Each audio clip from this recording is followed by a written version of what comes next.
Good evening. Good evening. Good evening, ladies and gentlemen. WeatherBrains episode 1009, the weekly show for weather geeks, dweebs, nerds, dorks, and weenies. We're on the air here on Monday, May the 19th. This is the pre show. For those that don't know, this is the amazing part of the program where we typically do three things: we share boring personal stories, humorous anecdotes, and from time to time, we say very outrageous things. Ooh, we got a lot to talk about. We got so much to talk about. Um, we have ongoing severe storms. In fact, I'm watching our own James Adelot live on Fox 23 in Tulsa, who was in the monitor across the way. I would show it here, but we get dinged for copyright stuff, so I can't do that. But he's on the air with wall-to-wall tornado coverage for severe storms in extreme eastern Oklahoma. Rick Smith obviously has had a busy day today earlier. And but yeah, we've had obviously some very destructive weather over the past 5 days. We'll talk about all of those events. And we're going to talk about the warning process tonight. I'm very excited about this show. But here's my rant of the week. So I work long, hard hours looking at photographs and videos that people send to me, and I'm honored. I am honored that they send them to me. Out of all the weather people in the world, they chose me. Some of the content's amazing. And of course, they send it to me wanting me to post it on my social media channels. And so I post the best of the best. And you have these companies that, what's the best way to describe them? Well, what they do, they constantly monitor pages like mine, my accounts. And if they see a really good weather video, and of course, I give credit to the people that send me the pictures and videos that they will track them down somehow. Somehow they track them down and say, hello, if you sign an exclusive deal with us, you're going to make big money. And so these nice people sign the deal. And then the next day, I get dinged for a copyright violation from a video that somebody sent me wanting me to post it. And then they want you to pay them money to remove the copyright violation. It's extortion. These are horrible people. Horrible, just horrible. And that's my pet peeve of the day. I'm not going to name any names here, but gosh, it's just and you block as many of these accounts as you can from these companies, but you know that they've got all these people that are constantly monitoring all the social platforms. And I got 2 copyright dings today from videos sent to me back in 2018. And I've got screenshots of where they sent the video to me by private message. Nobody else has it but me. I post it, and these companies will track down that name and say, hello, I'm with Mega Million Company, and you'll get mega millions if you sign an exclusive content deal with us. And these people think they're going to make all this money, and they sign the deal, and literally I come back and I get the copyright ding. The guy that distributed the content. So these knuckleheads can, oh, geez. Anyway, I'm sorry. We will not get into I can go into a longer rant about that, but I'm just not going to do that tonight. Bill Murray, by the way, is not going to be on the show this week. I believe his son is graduating, or somebody within his family is going through a graduation. This is graduation week. A lot of commencement services are going on this week. So John Gordon is going to be taking the reins, leading the discussion tonight. And that's going to be good. We love having John as a permanent panelist here. John is an interesting guy. I wish I had his energy. I wish I had Kevin Law's energy. This man is a very energetic man, very energetic. There is nothing good about John Gordon hosting this. Yeah, not on a Monday we'll take night. It right down the tubes. Come on, right down the tubes. Now that's why people watch this. But I'm watching James Adelot over on. James is doing live coverage in Tulsa right now on Fox 23. And it looks like the storms could be out of his TV market maybe by 8:30 Central. He might join us late, but my advice to James, don't worry about us. You take a little break because he's been on the air for a long time. What's the story out there, Kevin? Oklahoma people. You think any of our Oklahoma people will be on tonight? Didn't look like it, did it? Yeah, Rick has had a long day. Of course, it's over for Oklahoma City. They're good. But it looks like I'm counting one, two, three, four, five polygons in the general service area covered by James Adelot. And so he is, needless to say, excessively busy at this point. But yeah, for Rick, you can turn out the lights. The party's over. Maybe Kim will join us. Um, I talked to you Kim never. earlier today, and I think she was going to show up. Got So here. that'd be good. Okay, good. Because she needs to be a part of this discussion we're going to have this evening. Yes, she does. Oh, look, Brittany's here. I like Brittany. Hey, Brittany. Oh, it says Brittany? Wow. Well, we all know who it is. That's my wife. Well, That's close. I mean, it's in the family, so it's all good. See if I can change that. Rename. There we go. How's my audio? Clean as a whistle. All right. We used to use Google Hangouts years ago. It was the worst. I mean, it was the absolute worst. I mean, the smarter the guy, we'd have these PhDs, these brilliant PhDs to come on the show. They couldn't figure out Google Hangouts. They just couldn't figure it out. And it was a challenge. So we were very happy that Zoom came along. And most people use Zoom during COVID, and they're used to it. There's actually another one a lot of people use. It's called StreamYard, which is pretty good. That's a pretty stable platform, and we looked at that, but since Zoom is kind of a standard platform, we thought we'd go with this, and that most people are used to it right now. Yeah. Yeah. Works hey, well. have you ever met JJ, James? I don't think so. I don't think so. Okay. This is very exciting for me. He is from out west, so he came in from where? Where did you come in from? Phoenix, right? Originally from the Phoenix metro area. Yep. Mm-hmm. And worked at Southern Region headquarters. I did some stuff with Vortex Southeast, and I might have been in a room while you were there, James, but never really interacted. So where are you now? I'm in Kansas City, Missouri, at the Operations Proving Ground of the National Weather Service. Ooh. Yeah. Ooh. Okay. Oh, yeah. Ooh, this is going to be good. I feel good about this. We'll see. This is going to be a good show. And here comes trouble. Here comes John Gordon. Oh, so my just goodness. fair warning. Oh, Lord of mercy. John, I thought I was done let me take my blood pressure medicine real quick. Hold on a second. Wow. John, they're trashing you here. They're dragging you through the bushes. As Curly said on the Three Stooges, I'm a victim of circumstances. Circumstance. Yeah, certainly. I missed the Three Stooges. Jay? Goodness, that stuff was funny. Good to see you. Hi, Kevin. Great to see you, John. John, Good to see you. good to have you. Kevin, have you been hearing all of the compliments that James and I have been giving you about the best tornado stats in the country or in the Birmingham office? Well, my right hand was itching. That's usually a sign somebody's talking about me. So, yeah, it's been itching the last couple of weeks. So it's been good. Hey, Jason, can you hear us okay? Yeah, everything sounds good. Can y'all hear me? Oh, yeah. Right. Hi, Jason. Got a Welcome. fancy collegiate logo there. Very fancy. Yeah. Well, it's better than my background. It's pretty boring, and who knows who's going to walk through my house. So this is better. Yeah. You never know. We've had an assortment of background walkers, people, dogs, you name it. We've had it. Yeah, exactly.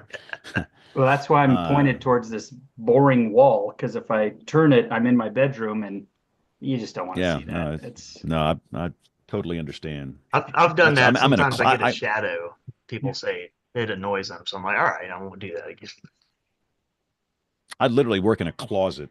It's great because creepers are in the hall out here, but you don't see them because if I flip the camera, you would, but you just see this boring background here, so it works. Walk me through what's on your shelf over there. Because I see the Kiss album. What else you got over there going on? I can't see on the camera.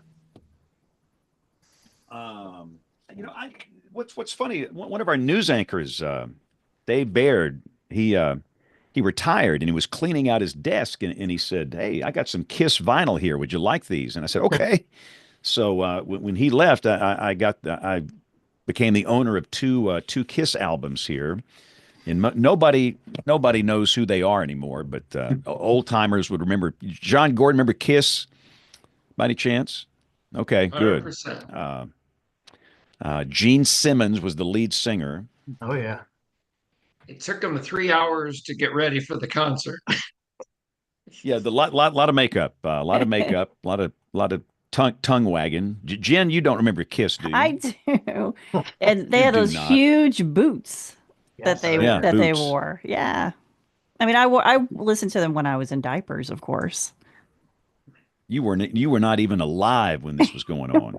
Yeah, I'm older I was a than you think. teenage disc jockey Wow. working in Tuscaloosa, Alabama, while an electrical engineering major at the University of Alabama, Huh. playing rock and roll music. And back in those days, you could literally make $1.65 an hour and pay college tuition. Wow. I lived at home, had no expenses. It was a different world back then. But I was so thankful to Burt Bank, who gave me that job. Burt was an American war hero. Burt was in the Bataan Death March, and he survived. And he put this little radio station on the air, and it became just a great place to work for people that wanted to learn how to communicate. And I was very introverted, and it was just a good situation here. So for everybody's knowledge here, we're going to join local television here at the top of the hour at 7 Central. We're streaming live now on YouTube. About 75% of the people that consume this listen to the audio podcast. So if we do any visuals, just kind of be descriptive. And that's about it. And welcome to our television viewers. Top of the hour. We have no issues tonight. The severe weather threat here is tomorrow night. So there's nothing on radar. Things are quiet. This is the weekly Monday night weather party. Bill Murray is out tonight, so John Gordon is going to kind of take over the discussion. And we have a lot of our folks that are tied up with weather, obviously. Rick Smith's been tied up today in Norman. James Adelot is on the air. I'm watching James in a monitor in front of me right now.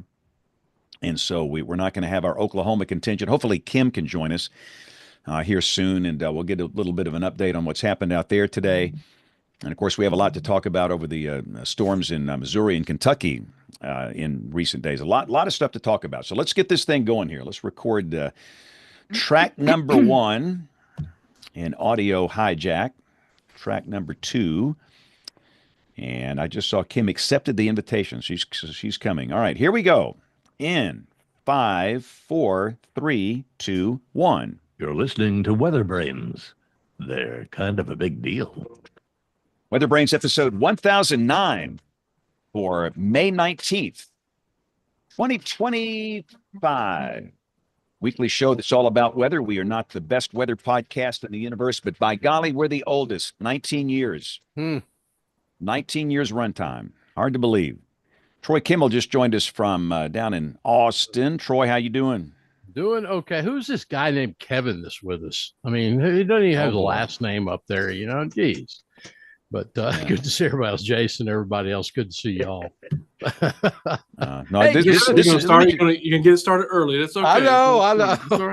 Let me just say, this is going to be a good show. This thing could go totally unhinged, which is when we are at our best, when everything gets out of control and unhinged. I can't imagine that, Kevin. You and I on the same show where something goes unhinged, and then you have to include John Gordon and all that as well. I mean, no, this is good. I mean, I feel good. I feel good. You know, some nights you don't quite know where this is going to go. We don't know where this is going to go, but I know it's going to be good. So just hang tight. Let's go to our corporate lawyers. Yeah. Yes, that's right. The corporate WeatherBrain lawyers are standing by to watch what we say here. Jen, up in the Arctic Circle of Ohio, you're going to send some cool air down here later this week. Thank you.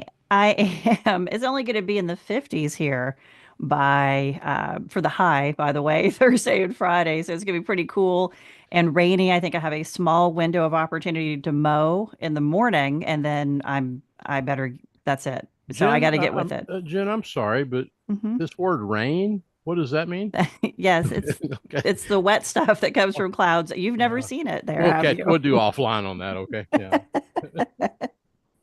Yeah. So, we might see some spots in the 40s down here at this low latitude by maybe Friday or Saturday morning. So that'll feel refreshing. But I see we have one of our Oklahoma correspondents on the line after a rough day, still a rough day in East Oklahoma. Kim, kind kind of give us a play-by-play of what's happened there today. Yeah, I thought that I was probably going to be the only Oklahoma correspondent here. It's been sort of a wild 3 days, and there have been storms that have produced tornadoes in the vicinity, but really nothing that's come close to the Oklahoma City metro area. So this is one of those really, it's just been one, a set of very conditional setups that have played out in what are probably the best ways we could have hoped for, but it's going to be interesting to see what the public comment is. It was I think we were in the enhanced area yesterday. There was a moderate up in Kansas, and today we were part of the moderate, and it was fascinating seeing the forecast reasoning about this, because the conditionality was such that a lot of the convection allowing models weren't really picking up explicitly on there being like a big outbreak, but the physical reasoning was there to say, well, if things align correctly with the timing, then there could be, even though the model's not producing it. And so you had this case where, as a communicator, I was really interested in seeing, well, how is this being discussed? And I saw that there wasn't an over-reliance on the cams. While they were correct this time around, I actually thought, from a communication perspective, still keeping that perspective of what the cams aren't imagining, but what's still yet physically possible, was a reasonable approach. I think you always have to be wondering that. Are they capturing everything in the physical realm of possibility? So anyway, probability brains. I see JJ here, so got the prob ID hat on. But yeah, we've just had a fascinating time here. We did have a little hail, but Troy, it was not the kind that busts my roof. It was just a whole bunch of pea-sized hail. So when the locust coming to your house? I mean, everything else has been there. So. It has. I know. So far, so good. Okay. And we should mention, look who's on the air right now. Yep. James Adelite, for those that are listening, I'm putting a freeze frame. I can't show the video because you get a copyright ding, but James has been hard at work. That was James at 6:02 Central Time this evening, about an hour ago. And he's still on the air as I speak. I'm watching him in the monitor in front of me, and they've got some pretty rough weather on the eastern side of the state right now. But let's bring in John Gordon, because John's going to bring in our guests, and we've got a very lively discussion coming up. So, John, take it away. The floor belongs to you, sir. That's scary. Thanks, James. I'll just say this really quick. We had killer. I did a James span Friday. It was the first time I was on TV for 9 hours. I don't have the stamina, James span. I'm in the minor JV or something. I don't know how you go 9 hours without the bathroom, James. You'll have to tell us another time. It was the lot. bladder made of iron. Bladder made of iron. That's it. No, I will say there was one event where I'd been on the air for probably about 7 or 8 hours, and I finally just had to pee. I mean, at some point you just got to go. And somebody was in the little bathroom over here by the studio, so I literally went out in the parking lot and peed. Good. So you got to do what you got to do. I mean, you just learn that. Yeah. Look, it is what it is. So when you gotta go. You got to go. Got to go. Yep. I'm sorry. I didn't mean to take this down the tubes, John. I'm sorry. Show title. Yeah. No, I was just mentioning that was pretty wild, and that long track supercell and what it did just makes me ill. We had Mayfield, Bowling Green about midnight in December 21. This was about midnight on a Friday night, and unbelievable. The thing looked the same in Bowling Green. I thought Bowling Green was going to get wiped off the earth. They had baseballs. Baseball hail in Kentucky is big. Troy, it's not so big, but I mean, baseball hail is a pretty big deal here. But John. Hey, John, what were the ratings in those tornadoes, John? Did they finished all the work yet? They're still doing it, but I saw in the chat earlier they had said at least an EF3, which was smart. That's if you do surveys, Kevin, nod your head. Best thing to do, get out there. Always go one less than you think. Get the media, get something. Everyone's happy, and then you can actually do your work. And in this case, I don't know if I should say this, but what the heck? After La Plata, What year was La Plata? 99? Yeah. 2000? 2003. Yeah. We're Two, something like Okay, that. 2003. 2002. Kim Okay, knows. thank you. All right. So after La Plata, after what happened there, I think I said that nice, James Spann. After what happened there, now they have what's called a QRT, Quick Response Team. And if you think it's above a 3, uh, in the old Weather Service, they flew someone in or drove someone in. Now the new Weather Service, you have a chat room, you send pictures, you get on the phone, or you get Tim Marshall there or something like that. But it sure looked like an EF3. So they have a high end 3, low 4 is what I saw in the chat earlier today. Well, do you know So, something else too, John? That you mentioned this. I was thinking about Maysfield up in Kentucky, and then we turn around, and then you got Greensburg, Kansas, in the same, not the same system, but whole. You know, you're sitting there looking at that, and it was just amazing. The last 4 or 5 days. That was a beast in Greensburg there, JJ Bros. That was just a beast. I never seen so many individual circulations inside the circulation. Yeah. And there were tornado warnings just north of Joplin today too.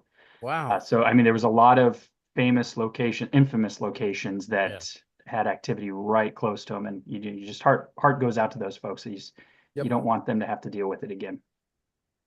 Yeah, absolutely. So we'll get into tonight's program. I'm honored to tonight's guest of WeatherBrains is a professor of geography at the University of Alabama, where he specializes in synoptic climatology, which is a term I know synoptic meteorology. So by reading your paper, Jason, I learned more about that.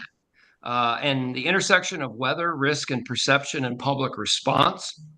His research dives deep into how people interpret severe weather messaging, especially tornadoes and hurricanes, and how these interpretations affect life-saving decisions in real time.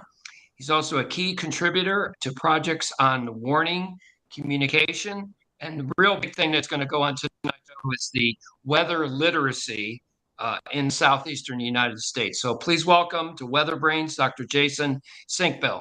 Did I say that right there, Jason? Yeah, you got it. Yeah, Sinkbill. That's the Alabama version. All right. I was afraid. I'm like, oh gosh, I'm going to say this wrong. No, I'm a native All right, Alabamian, so that's what we went with. Okay, yeah, I worked in Huntsville for 3 years. I love being in Alabama. So your paper is very interesting. So I'm going to kick this off. I know Kim's going to be hitting the buzzer a lot tonight. This is really a lot on social science and what's going on. And it seems, first off, you studied 65 family residents in Mississippi and Alabama.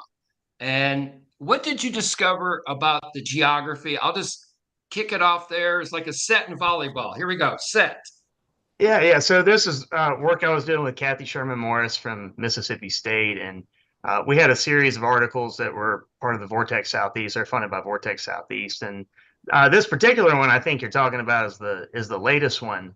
And we were looking at how factors and geography may influence your risk perception and your decision-making time, and how that could be a disadvantage if you don't know anything about your local geography. And because what do we do as humans? What do we do? Even myself, I go under the warning, I go to the window, or I go outside, and I want to assess how much time I have. I'm a human. I'm looking at it on my phone radar, but lots of people do this. And so I'm making my own personal threat assessment, and a lot of people in the public do the same thing. It needs to be urgent. And that's I think Kathy's article, she was the lead on about 11, 12 miles is when people react. And we did some follow-up research to that. When you actually showed them a map, then sometimes that stretched out to about 15 miles distance. But people don't react until they have to. And as good as our warnings are, and as good as our outlooks are, and our watches are, people just don't really want to prepare. And of course, this is not all people, but people don't really want to prepare until it's almost too late at that point. So those are some of the precursors. And then I had an article before this where I was asking people about tornado path direction, because if it's a big outbreak, they're going to come from the southwest or the west. And people just don't know that. And I was shocked. I mean, James is so good at using geography on different scales. James zooms out, James zooms in, James zooms in and names a gas station that only people in that area have heard of. And he's fantastic at that. But despite his geographic scale and his influences, people aren't looking at maps anymore. And Kevin has been talking about this for a while now. So we just wanted to do the research to see if it was true. And we need to do more research. And yes, I look at maps. I'm not quite 50 yet, but I grew up with paper maps. And I still love paper maps, and they're disappearing from almost everywhere except in Alabama State Rest Area. That I found, I was so excited to see them there. I was like, oh, paper maps, this is wonderful. But no one uses them, and it's because, well, we know why. Technology just tells you where to go, and you don't have to make those decisions anymore. So one of the things we did find, and this is only 65 people, when you do interviews, it takes a while. These are 22 to 30-minute interviews. So you want to get your sample size larger to make more general conclusions, because 65 is pretty small. But in the process of doing this, we did find certain people do pay attention to local geography, and some people don't. So how do you reach the people that don't? Roughly 1/3, 22 people in that sample, do not have good geographic awareness, and they don't use maps, and they don't pay attention to geography. So if you're using maps, that's not going to work for them.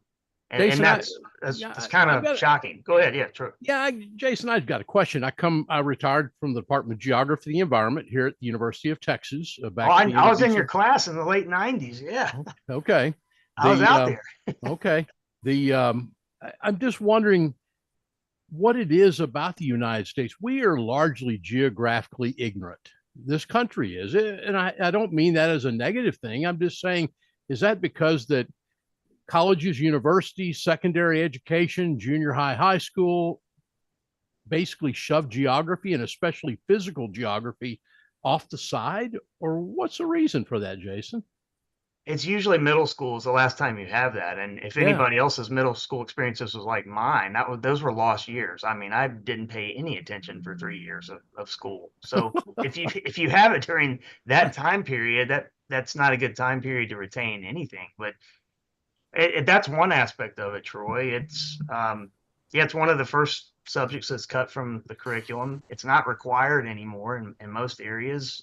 World regional geography is really important, but we're just losing ground, and we need some updated information, some national surveys, because the ones we quoted in the article are pretty old.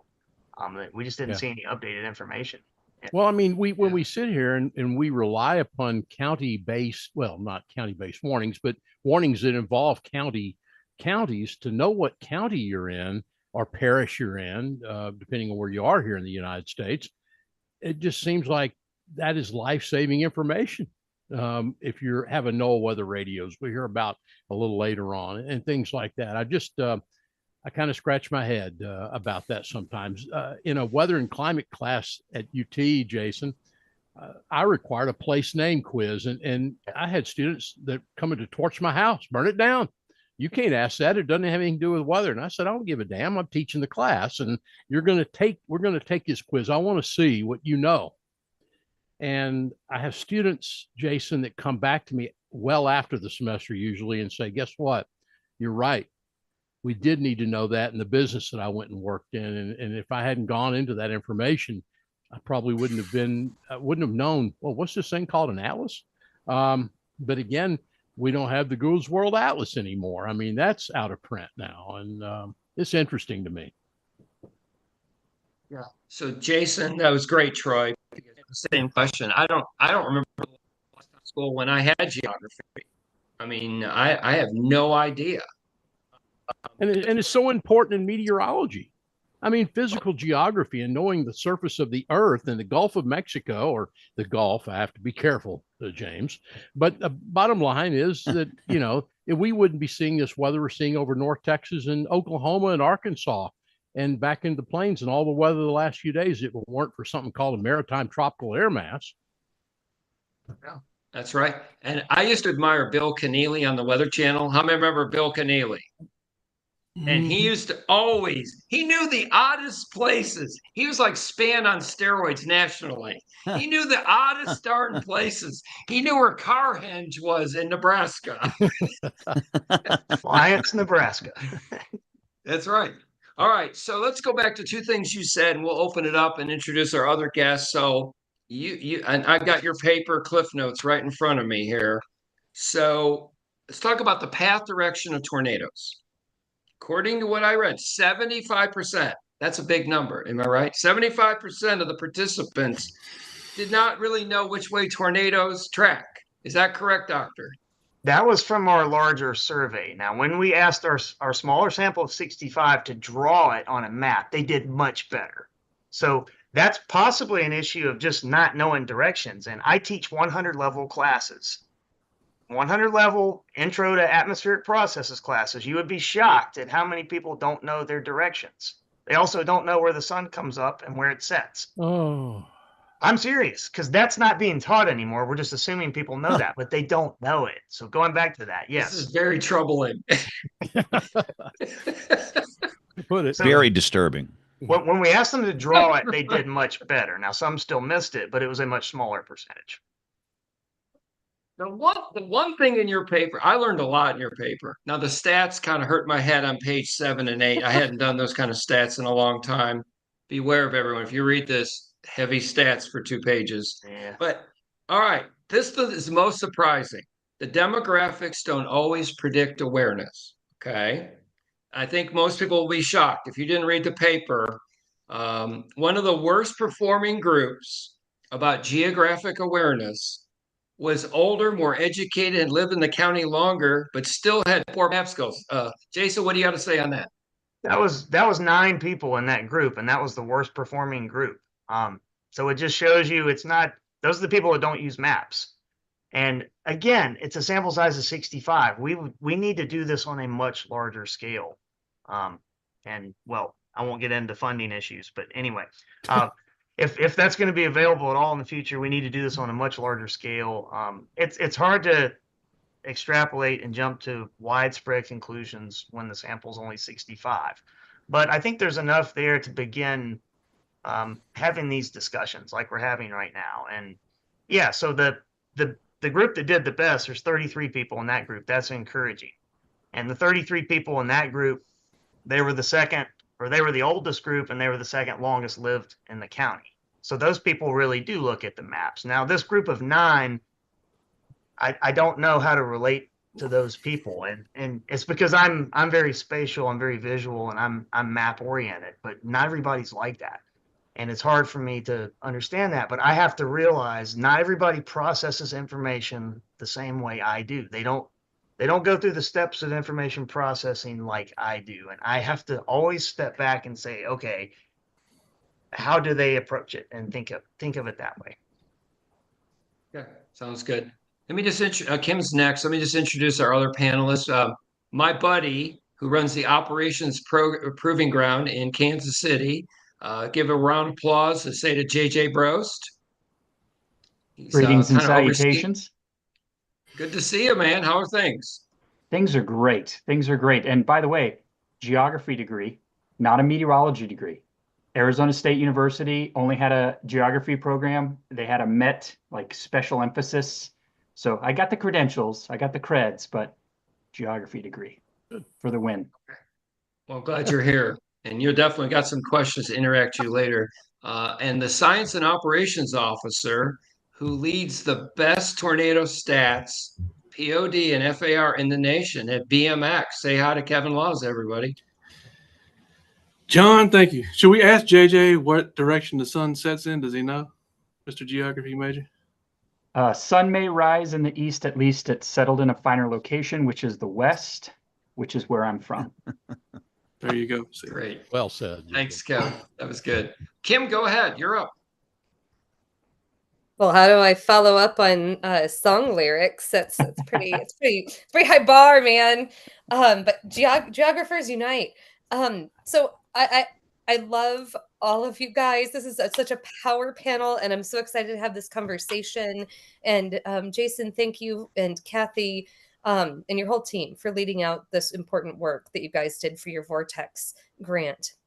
This is prying at an area that's so important to dig into, because you're right. We need to have some kind of geographic literacy for people to connect with our warning messages. Where the rubber meets the road, people need to be able to personalize the risk to themselves. And our problem in risk communication framing is unique because, unlike so many threats like cancer risk, or like all of our food risks, like all the things that surround us in the world, people have to be able to do a spatiotemporal like decision task. And those are not easy. We have a very, very tough task before us. So what I think was really interesting in what you were saying was that you are seeing that in the social sciences, I think we don't have stuff off the shelf that are ready-made methods to assess this stuff. And you said that you've tried things, measuring things different ways, and you get different answers. So this to me reflects, and it's something, I think it's something important for our audience to know. You're giving us some of the findings from studies done with a set of methods, but we're still evolving those methods as a community.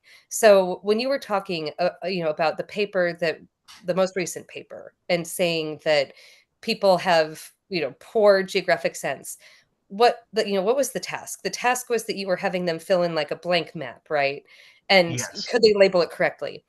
Something that has been, my question with so many of these studies that we do in our field, especially ones that are survey based, is, are we measuring something with validity? So is it the way that people in the real world reason? Are we capturing something of in real events, how things happen?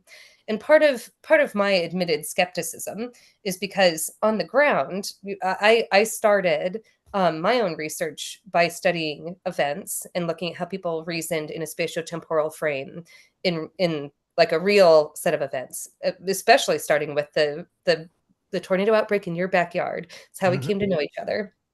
Event of mutual interest. And I was shocked to see how great people's geographic reasoning skills were, in part because they were so actively seeking additional geographic information on, their broadcast. They were seeing span, they were seeing all those landmarks. They were seeking additional stuff online if they weren't being covered enough, if there weren't loops, because they wanted to infer trajectory. I really appreciated that you had updated findings from your first paper where you were like, well, maybe people don't know trajectory, but then when you have them sit down with something that's a little bit closer to their naturalistic decision environment, they're able to show you, actually, I think I can. And so anyway, I would love to hear your comment on, how hard is it to try to study this as a topic? And you've been bringing evolving methods to the table to try to understand this. As an honest assessment, what do you think our state of knowledge is about this problem area? Well, I'm a meteorologist and climatologist, but I started jumping in. Well, first of all, I'm a geographer, and I started jumping into social science just because it was way more interesting. Maybe I hit well, I still got more to learn in meteorology, but maybe I hit a point where I was kind of saturated there, and I was like, really, we got to figure out how people interpret everything that we give them, and this is like a frontier. And I don't know if the knowledge saturation, I just don't know if it's ever going to stop until we have a sample of 10,000 or more, and more like interviews where you get the depth of data in the interviews. Surveys, you're just getting the surface. And we honestly don't know. Yeah, we can track how long they spend on each question and how likely they were paying attention. But the interviews, you really get the rich data. It would take an army of people to do this. And then you've got issues where the interviewer consistency, we would want to maintain interviewer consistency. So there's always issues about methods, and a lot of this comes down to methods. And like Kim was saying, and Kim's done all kinds of great research, and some of that was on nearness of tornadoes, and I cited her all throughout this paper. But yeah, we're always coming up with new methods, new ways of doing things, and even there's several frontiers in that with AI and some of the things hitting the market and directions we could go.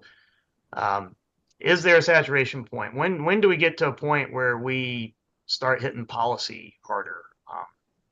A lot of people have said, they said that to me 10 years ago. Well, people are basically foolish and we've done all we can do. I was getting a lot of comments like that, which I'm not there yet. Although I did make those comments about my 100 level classes. That is a portion of my 100 level classes, certainly not all the students, but I don't think we're there yet. So it's a good question, Kim, and I can't really answer it. I can't give it a justified answer, really. I just don't know where things are going. I'm along for the ride, at least for 10, 15 more years, and I'm looking forward to it. So humble, just along for the ride. You're paving the path. But it sounds like JJ has a follow-on thought to that. Yes, I also read your paper and I took great notes. And then I left him at work because I bolted home today because I was trying to dodge between two cells. And I did get little pea-sized hail on my truck, but it's fine. Nobody has to worry. So I again thought it was fascinating. I've learned a lot about how people interpret maps and the questions about how good are people at their geospatial precision when looking at a map. But talk to me about when you move away from the two-dimensional map space into the three-dimensional world space, and how good is their, geospatial reference capability, and is there a profound difference? I wish we had a way to capture that in the interviews. We had them draw a sketch map of their county, and some people were really local, within 1 to 2 miles of their residence, and they would put landmarks on there. And then some people did the whole county, and they did a really good job. And they drew the lake, they drew the river, and they did really well. Naming the bordering counties around Tuscaloosa, or Oktibbeha County in Mississippi, that didn't go so well. We thought that would go much better. I mean, if you're watching James and you're looking at storms coming in from the west or the southwest, and he says what county they're in, and you've watched them at least once a year during a high magnitude, well, okay, maybe at least an enhanced event, wouldn't you remember the counties? It just kind of shocked me that a lot of them did not. Now, some of these groups, yes, the people were fairly new to the Tuscaloosa area, and they didn't perform well at all. And okay, that's easily explained, but the people have been there a long time. That's the problem. So taking 2 dimensions and going to 3 dimensions, I don't know. I think some people are more landmark oriented, but a lot of those people just don't know direction. When I'm teaching those 100 level classes, I spin in front of the class until they tell me when I'm facing north. And I say, I will do this the whole class period until we get this right. And they love it.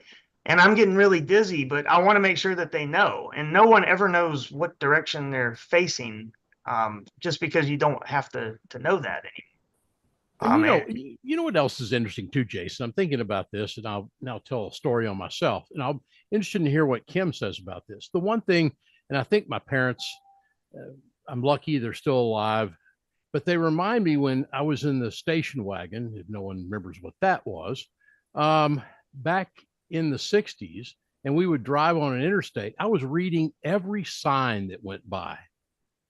And I would read it. And I'm sure my dad was ready to jerk me out of the back seat of that car, but it's interesting because I can tell you where I've grown up and what counties are every direction around me, both in Mississippi as well as in the state of Texas. And I guess, and I love the road maps at the SO station that you would get, the paper ones, and like you mentioned. And I just wonder if that's just something we grew up with, or whether there's still people like that today. No, my kids, I cannot force my kids to look out the window. We drove across the country last year. My son graduated from high school, so we went to national parks, and there were times where I just took the phones away for 2 hours. I said, you got to look out the window because you're never going to see this again. Yeah. And that was great. But no, it's the phone is all right. It's way more interesting. I mean, there's all kinds of good games and things, but no, I didn't have that. So right, Troy, I had to invent games in the back seat because I was bored out of my mind.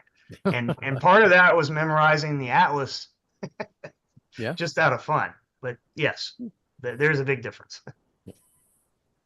So I put in the chat, I'll go through this, and this should open a lot of discussion here. So from your paper, what does this research tell us about relying on warning polygons is a dominant method of risk communication. What? Take a stab at that, and then let Kevin and JJ respond. Well, I think everybody will have a lot to say about that. So much research going on with warning polygons, and I haven't been doing that research. It's really not my turf. It's not a turf war. It's just so many people are doing it. I've let them do it, and Kim can probably chime in too. But some great research on that. We have the Facets program, and we have some other programs where we're looking at this evolving warning system, and polygons are shrinking. There's so many different people are mostly interpreting polygons correctly, but article I read a couple of years ago where I forget the exact number, but some people thought they were in the polygon and they were not in the polygon. And those are pretty significant events. So going back to geography and going back to, even though you got a handheld device and it shows you with a blue dot where you are, seems like how could you miss that? But are the polygons shrinking? I mean, I may be stupid. I guess they are. I thought they were. Okay. No, some of them are because they changed the default of the warning length in the software. Okay. I think on severes, JJ, I think they're getting bigger because of some of the staffing challenges. But on tours, I think they've gotten a lot smaller. Okay. Yeah, I was just, I won't mention where I was looking because, again, I recognized staffing challenges and I don't want to call anybody out, but I noticed there were two storms that were moving kind of parallel to one another. And I don't know if the staffing issue or not, but they issued one polygon, which was rather big, but it covered both storms. And I remember when I was a forecaster in Amarillo, we would do that because it made your lives easier, right? You could just issue one warning, update it. But there really was in pretty two distinct areas that they weren't merging. And I was just thinking in my head, I wonder if that was just office philosophy that has existed for the last 20 years, or is this something because of staffing? I didn't know, but I pointed it out to my coworker and he's like, yeah, I've been there and done the same thing in the past. So maybe it's just tradition. You know, I wouldn't be, I know this is a little bit of a detour, but I wouldn't be surprised if it was staffing. I was talking to Harold Brooks, who wrote the paper that sort of definitively demonstrates how warning length and lead time have changed since 2012, but also since the default setting was changed. And what I conjectured to him, well, with all the staff shortages that are going to happen, do you think that this might actually bring warning lead times back up? Because you're going, if you're going to be managing, like you're saying, a field of things, you might be extending the polygons, making them bigger so that you don't have to babysit them as much. We might be throwing geographic specificity a little bit out the window, but it might actually improve some of our metrics. And this tells you a lot about the failings of the way we do our metrics. Yes. Yeah. Kevin, what do you think about the warning polygons? Well, let me ask you a question. So, I mean, I have a million things to ask. And Kim, Jason, James Spann, JJ, we've talked about the mapping issue for a decade, it seems like. What if we were in a scenario where all we had to rely on was the Weather Service polygons just by themselves and maybe weather radio? You didn't have wall-to-wall coverage. The data was down on your phone. You couldn't look at any radar data. Even for meteorologists, how would you interpret just the text that comes from a warning polygon? What actions would you take just based on that? And we have to remember that there's a significant majority probably of people who don't get the value of wall-to-wall coverage, who don't know anything about interpreting radar data on an app or don't have one. So what do they do in these situations? I mean, I can tell you from, again, the real world study, when the people who I found who were the most like geographically in a box were drivers. And those people have nothing but that verbal text to rely on. And oh my gosh, they were so lost. They were hopelessly lost, especially because, you know, some of them knew where they were and where they were going. But when you're driving, you're just, you know, you're going through so many geographies. Like, you're not just sitting at a point. You're moving while something else is moving, and that's a whole different set of challenges. It's very, very hard. But they could not make heads or tails of the geographic information. verbally without seeing some kind of image and working it through.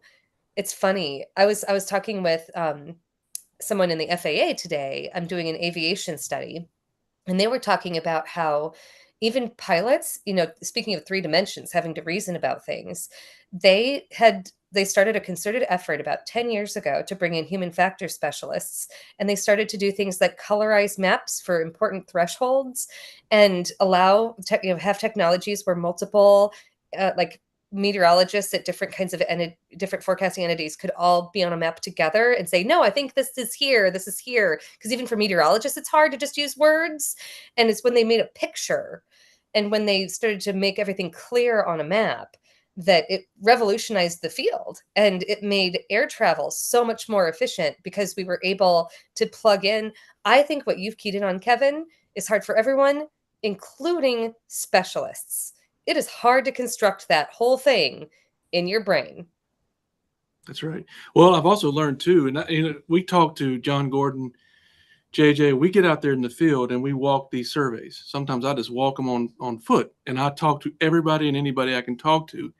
And not only do they not understand the spatial, they don't understand the time either. So if I tell you it's going to be there in 10 minutes, they can't project necessarily where that is in 10 minutes. And so there's even a problem with the pathcast option. But let me tell you this, James Spann, the reason he became famous was not because of his suspenders and not his great looks, but the man knows every outhouse, doghouse, and chicken house there is. And the people relate to that. And that's what draws people to him, is the fact that he knows their gas station. He knows their barbecue place. He knows all of these places. By the way, the best barbecue place is where? Billingsley on 82, right? Jim's Pit Barbecue in Billingsley, Yes. Alabama, northern Autauga County, 1 mile south of the Chilton County border. I thought it was in Kansas Yes. City. Maybe I may be wrong. No, No? Billingsley, Alabama. Yeah. All right. Yeah. The Kansas City, there's something wrong with the way they slice it. I don't know what's going on with that. They got to work on that. But we have the chop barbecue. So, okay, but what I'm going to now, let me criticize James Spann. Here's the criticism that I hear, is that when he is up on wall-to-wall coverage, he's flashing between radar. He, like Troy said, he's zooming in, he's zooming out. He's over here on the Skycam. And when he points to their town and he zooms in on that polygon, you got to leave it paused there for a second, because it takes ordinary people a minute or two longer to orient themselves of where they are on that map. So it's like second nature to us, and we know exactly where we are, exactly what's going on, and how long it's going to be. To everybody else, the normal folks, they need another minute or two to just sort of orient themselves before we take it off to the next Skycam or whatever. So they just need a second longer than you think. And I hear that a lot too. So I think I passed it on to you before, and I think you've gotten really good at that and describing exactly where the storms are in relation to that. But I think that's what people really relate to, is they need that one extra second that we think they don't need. And let me just throw this in too while we're talking about this. It's a problem not only during an event, but leading up to an event. I can't tell you how many times just today, we have an enhanced risk from Birmingham North tomorrow night. How many people, after I post a very clear map with county lines and state lines and the major population centers, what's the first 15 comments? What about my hometown? That map is Russian to them. It means nothing. They cannot understand it. And how do we, it is what it is. We have a geography literacy problem. Everybody here's proved that. What do we do like today? What do I use instead of a map? Y'all help me out. I mean, listen, I'm here to learn. This is a great discussion tonight, but I will agree with what everybody has said here, but we just need a solution. And if people can't find their house on a map, what do you do? So hey, let me go to Kim and JJ. I'm sorry, Kim and Jason on this, because, and Kim, to her credit, I was just like you. I had the blinders on, and she's opened my eyes the last few years on what the actual problems are. And is it really a problem if people can't orient themselves on a map when they look at it, or is it more of a problem that they want their hand held, or they don't understand timing? So a question like "what about" may not be a spatial problem. It may be a temporal problem. It may be some other problem that we're not investigating deeply enough. Is that right? Did I say that right, Kim? Kevin, that is such a wonderful compliment from you. One of my most favorite things to do is just improve, or well, not improve, just expand the whole way that we think about problems. People are complicated. People are complicated. And I think this is a case where people are probably complicated. And what I've always questioned is when people say that, what do they actually mean? Is that they don't know where their house is on a map? That's one inference you could make. Another, and this is, I think, a little bit more, I think it's actually a legitimate challenge that our field might want to face. Another way to look at it is that they've been through enough events that they know, okay, you're saying high risk, whatever, but I want you to downscale it. You've got a big, huge area here. I know there's not going to be a tornado that hits every single place. So tell me about my point. Because we know this. We do this as forecasters. When we dig into the details, we can get a whole better sense of how the story could unfold. Well, convective initiation could be here around this time. And then if that happens, then, storm interactions could happen here. And like we have in our head a whole set of like an event profile, a story. And all we're giving people is this one reference class of information, like this one thin layer. Like in the SPC convective outlook world, it's the probability of something happening within 25 miles of a point. So is it really unreasonable for people to ask the question, well, what about my point? And part of the reason that I suspect that this could be what they're really asking about is, again, having had experience with people who, in my interviews, I had a whole bunch of segments where people would say, I just didn't expect it to hit me, or I just didn't expect, whatever. And then they would expand on it. And what came out was, well, but I know that when the warning sirens go off, it's not going to hit me because it never hits me. It's always on the other side of the county or whatever. What it reveals is they're actually paying a whole lot more attention than I ever imagined that they were. And they're making really logical inferences. These things are rare events. They're really spatially rare events. That's a hard problem. And I personally would just love to do some of the work. I know Kevin and I tried to do some of this work this past summer, at least start down a path of trying to investigate with a student.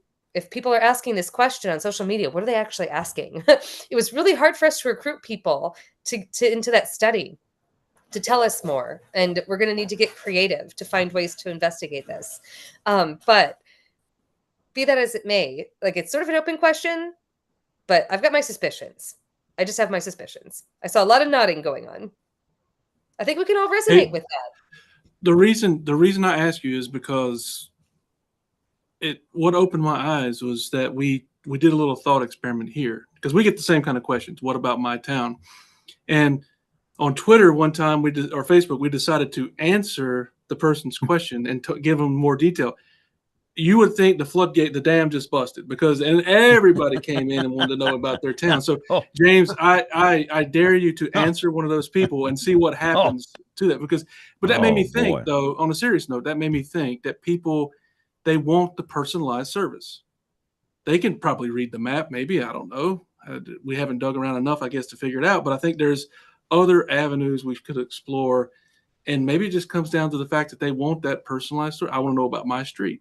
How many times, Kim, in Beauregard, did we talk to people who were waiting to hear their street name before they took action? They were waiting on WSFA to come on there, Josh Johnson, to say my county road name before they took action. And I heard that time and time again. And so they're wanting that personalized service, and they're expecting it. Because why? Why do they want that? Because along the path, Josh had been naming streets, and he didn't name their street. So you can't possibly name all 1,000 streets. So they were hearing other streets being named, but not their street. So there's logic behind this. We just got to dig in there and figure it out, right? Yeah. Could I offer a hypothesis that is way above my intellectual pay grade, but I'm going to try anyway? So I read all the Thinking Fast and Slow, Daniel Kahneman stuff, and a lot of different books on decision theory and whatnot. And one of the ideas that resonated with me was this idea that you have the limbic brain and the neocortex, and the neocortex is your new brain, and it's where you have all these capacities for language and data processing. But your limbic system is your ancient brain, right? Or closer to your ancient brain. And it's where you have emotions and memories and values and culture, you would be part of there. It's also where pretty much all your decisions are made, right? So if you think about what we're providing them is data. It might be in the form of a map, or it might be in the form of words or numbers, but it's data. And the neocortex is going wild, going, how do I process this? Which way is southwest? And how far away is 5 miles? And what county am I in? We're creating complex mental processing in a moment of stress and time sensitivity, which are also additives to stress and it degrade human decision-making quality. And all along the limbic system's here going, I just want somebody to tell me. I want my trusted source. I want my friend to tell me, go in your basement. And that's what I do. And that's why I strongly believe people like James Spann resonate so much, because they know you. Even if they don't really know you, they know you. And when we send warning information out, even though it's really great information, it's data, right? And so it lacks that personalization, which is what they're reaching out to you for, Kevin, because they're wanting to talk to another human being. And that human being doesn't really matter who they are, because you're the trusted weather service source. But if they know you, it's even better. And they're like, yeah, you just need to go to your basement. So I don't know how to get there, though. Let me ask John Gordon. Let me just say this is the reason I'm in schools every day, every single day, 47 years. You do this for 47 years. You know people. People have connected with you somehow. And I'm just throwing that in for people that want to know how to connect with people. Go do school talks. Go do meteorology programs in schools for kids. You'll teach them. You'll teach their kids and their kids. It's just been special, and that's why I do that. I'm sorry, Kevin. Go ahead. No, I was going to ask John something because about the personalized service. So, John, how many webinars have we done? And then 20 minutes after we're done explaining all this for a half an hour, you get that text or that call on your cell phone, and then what does the person ask you every time? What about for my town? That's right. They say, okay, give me the real story now for me. It's like they did. I had the governor do this. I do the briefing. It's over. He calls me right back. He says, "What do you really think?" Nothing has changed. Nothing. There is no agenda here. This is what I think. Wow.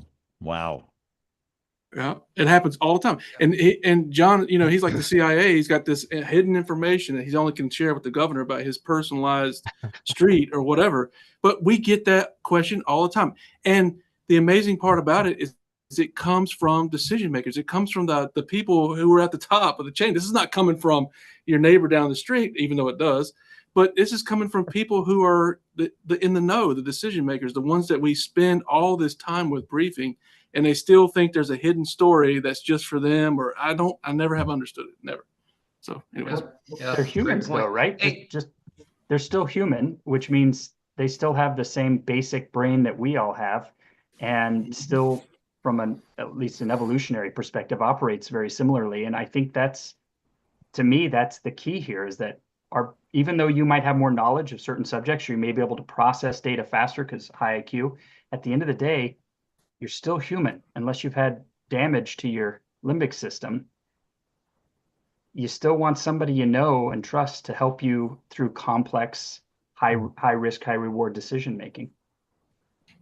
Yeah. So Jason, back to James Spann's question. All right, what should we be doing? So this will open up the floodgates, but should we rethink how we present the warnings, especially for populations with limited map literacy? I mean, JJ's going to go nuts whatever you say. So what should we do? I mean, what for God's sake should we be doing, Jason? No huge changes, since it's working for 2/3 of my sample, and it appears to be working for most people. Now, it's how do we reach that 1/3? How do we reach these rare people that their whole world exists in a 5-mile bubble around their house. And in my research, we asked people to put a dot where they thought their house was in the county. And then we measured the distance between where they put the dot and where it actually was when they gave us their address. And it was pretty bad for some people. So it's these people that they have this small bubble. They don't have directions in that bubble. If you say a tornado is coming from the southwest, they don't know where to look. They don't know what part of the sky to look. I guess they would figure out it's the dark part or the darker part over there. But it's how do we reach those people? Do we use landmarks? Do we use more place names, less maps? Kevin talked about this earlier. It's a distance, rate, time problem. Not everybody's able to calculate that in their heads quickly. It's just it's overwhelming. And plus you're under duress, you're worried. And if you're stressed, no one wants to do a math problem when they're stressed, except for probably us. But yeah, that's what happens. So how do we reach? That's a great question. And that's the question that I'm trying to figure out. It's a question Kim's trying to figure out. There's a lot of researchers trying to figure out the best way to do this. What we're doing is working for most people. How do we reach the people we are not able to reach? And it's really, we're just starting to figure out who those people are. Fair enough. JJ, is there any plans? I don't know if you're allowed to say this to speak over it. Is there any plans to change the warning program at all in the future? What's ahead? That's a loaded question. In some ways, yes, but I don't think there's anything dramatic in terms of like going away from polygons. So that would be a dramatic shift, but there are shifts coming. In fact, we ran this evaluation in our lab over the last year that involved leveraging a subject matter expert. So someone like Kevin, who's a trusted severe weather expert in the Weather Service, would get on a webinar with somebody who's maybe new and doesn't have a lot of warning experience and just talk them through an event. And they would say, hey, here's what I'm seeing, here's the signals. Wouldn't necessarily tell them warn, don't warn. But if the forecaster asked for advice, Kevin could certainly give that. And that's been evaluated through my lab, and it's now being implemented in a few offices in Central Region. They did it on Friday, I think I just heard, and there was some really good positive feedback. New forecaster with one of these veteran subject matter experts. So changes like that, very, very viable. Changes that might involve AI are coming. And this is not from like JJ has insider information. It's just I'm looking at the world around me, and I use these systems, and they are remarkable. And so the idea that the future warning may not have any locations at all. It might just say, hey, Kim, there's a storm moving in your direction. You have 10 minutes to do ABC, and here are your recommended safety actions. I think that's coming. So in other words, the personalized warning, and it may be based on the polygon we draw and the pathcast, but that I could see happening in the near future with just how fast AI is progressing. And that's what I would love to see. I mean, if we talk about the watch to warning process, right? If we had that kind of system set up, and we really need to rethink and overhaul the entire warning process, in my opinion. Just we've been doing it the same since 1940. It's time to overhaul and do something new and catch up to at least the 19th century, right?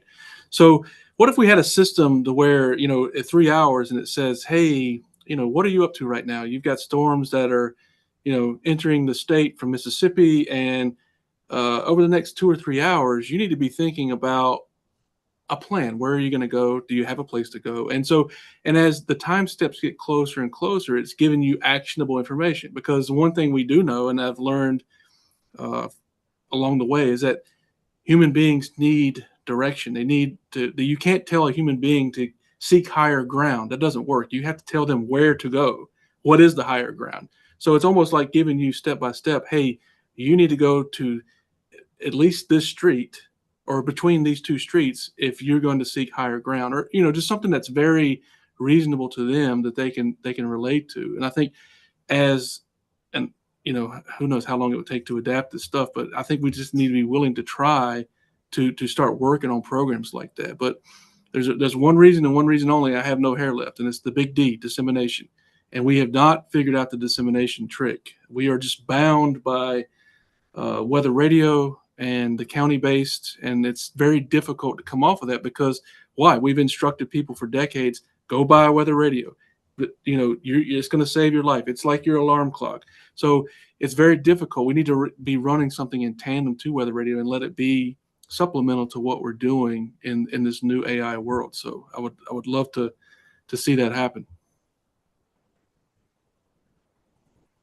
Yeah, absolutely. Professor, let me ask you this. On page 3, okay, it specifically talks about Australia maps were proven to be far superior for wildlife warning communication, and the optimal approach is to supplement map designs with text descriptions. What are the Australians doing that we should be doing to help that 1/3? I've talked to a few of them in the Bureau of Met in Australia. They've reached out to me, so it is interesting. I think they do a slightly better job with description. Their hurricane systems where I first started talking to them, and I won't get into that. It's a separate topic, but I've always preferred their tropical cyclone advisories and their warning products. And we're starting to catch up with our new cone of uncertainty, but it's just being more descriptive, and that goes back to some research I've done with populations that are blind or people that are deaf of hard of hearing. So if you're blind, you need a lot more description, and they have to picture everything, and so it's they prefer it when the broadcast meteorologist describes every little detail, and they love that. For people that are deaf of hard of hearing, they're operating at a lag time, and if we assume that the rest of the population is at a cognitive processing time to be determined, as we were discussing earlier, if we just treated everybody like they have the time lag that deaf and hard of hearing people do, because there's a time lag between the closed captioning and what's being on the screen. And it's hard to get past that. And so they're constantly wanting things repeated. And so it's repeated messaging. I don't know how many times James says, again, this is coming for here, or again, this is coming for you. That's one of James's favorite words, and he does a really good job with that, but it's repetition. And it's keep saying it over and over to reduce lag time, processing time, anything like that to fill in the gaps. But that's during the warning time frame. As Kevin's talking about, I've always been a proponent of trying to make our watches a little bit more flashy, get their attention with the watches. And our convective outlooks, I love the direction we've gone on our convective outlooks. I mean, long ago, I was proposing a 1 to 5 system, kind of like the Saffir-Simpson scale, but trying to integrate the watch with the warning time frame so that people are more alert about, hey, this is a high risk day. What time are we probably going to have to start really taking action, and trying to improve those times past 15 minutes. It's just a little dicey to have a 15-minute window when you're just reacting. So Hey, Jason, let me let's pick at go that. back. Let me, John, let me pick at that just a minute. So, Kim Right. and Jason, both of you, when we love to show off our skill that we're great to put out convective outlooks on a 0 to 5 scale. I love that too. We're terrific. We're smarter than everybody else. I noticed the rest of the world, though, they don't overcomplicate it. It's at most maybe 3 levels, maybe 2, and they say, hey, you're in a risk and you're not. And the reason I'm asking this is because when we put them out, when James Spann puts them out, the first thing we do is we have this big colorful map like tomorrow night. What are the first thing we say? Don't pay attention to the colors. That's the first thing out of our mouth. Just after we put it out, don't pay attention to the colors. So are we going to pay attention to the colors or we're not? And I understand what we're going for there because people do zoom in on the worst possible scenario. I mean, I've had emergency managers in counties that get hit a lot say, well, the moderate risk only goes up to the county right to the west of me. So they think now they're somehow safer because they're not in that little red box and now they're in the orange box. I have school systems all the time. When they see orange, we're letting the kids out. Yellow and green, we're fine. As soon as it gets to orange or worse, they're out of here. So it's like there's no interpretation of that except just the fact that they see this color. And I love the fact that from a scientific perspective, yes, we're superheroes and we can probably do it on a 10 scale. But again, are we overcomplicating the messaging by doing that? Kim, talk to me. You know this. I believe you also called on somebody else too. I don't need to. I have. Don't get me wrong. I've got thoughts, but yeah, did you? Was it JJ or Jason or both that you had also called on? Some other enterprising student. Jason, what do you think? I like the 1 to 5 scale. I think it can be complicated, and I understand Kevin's point. And it's like the levels 1 and 2 don't even exist anymore, which is where we are in the Saffir-Simpson scale. Nobody cares unless it's a major hurricane. Suddenly, if it's 111, that's different than 109 miles per hour, and it makes everybody evacuate. Whereas here, if it's enhanced, well, that's it. That's the threshold where there's just not enough specificity and confidence to have a decision like that. People like absolutes. Decision makers like absolutes. Everything is based on uncertainty, and it's always a problem. I don't want to, at this point, I don't want to change it. It took us a long time to get here. I did like 3. I had no problem with 3. But this is an argument I don't want to get into about the names and the colors and I feel like if it's fine. JJ, do you got comments? Yeah, I'm gonna offer something. I don't think it's controversial, but the reason we have these products and these maps, right, is because that's the best we could do at whatever time they were developed. And that's how we present weather information, is on this 2-dimensional spatial plane, right? And we think that's it. But when you ask somebody, what would you tell somebody to do if they were in an enhanced risk? What would the message be? And just, I'm sorry, that was not like rhetorical. Pause for I was gonna answer it. Yeah. So what would you tell somebody to do, Jason, if they were in an enhanced risk or whatever? Pick your category. It's the hardest one, because you could get a pretty bad tornado, or you could get just a line of storms with 30-mile-an-hour winds. It's the hardest category, and I have to stress that over and over when I'm trying to communicate a forecast, that this is the most difficult for us because of the range of what you can see from it. If we go to moderate or high, it's easy. We're getting something. And if it's a 1 or a 2, then yeah, sometimes we get something out of that too. But it's the 3. People are expecting something when it's an enhanced, and that's why it's difficult. Also, go ahead. No, go ahead. And that's kind of my posit here is that if there was no map, if there were no colors, and we could just tell people what to expect, and if it is complex, and we could give them a message like, hey, this is a complex scenario, but then you know what you really should do today, Jason? You should be paying attention, maybe clean out your garage in case you need to get, right? You give them reasonable direction, which was not possible 5 years ago. You could do it better through television media, right? You can reach closer to that ideal, but it's possible now. It's possible now to just tell them you're in an area where you could see active severe thunderstorms today, and here are the plausible courses of action. And it's very much the today. It's not the future anymore. So yeah, the maps might be important for us because somehow you still have to say that thing is the bad thing, and it has space as part of its components and time. But to the end user, that's almost irrelevant information. They just, do I put on my boots and go outside and look at the sky, or do I hunker down in my basement? Well, I'll tell you what, I've got yet a third interpretation, and I think what you're pointing out is it's an interesting research question. I don't know that we know. Is it important for people to know about the character of the event? Something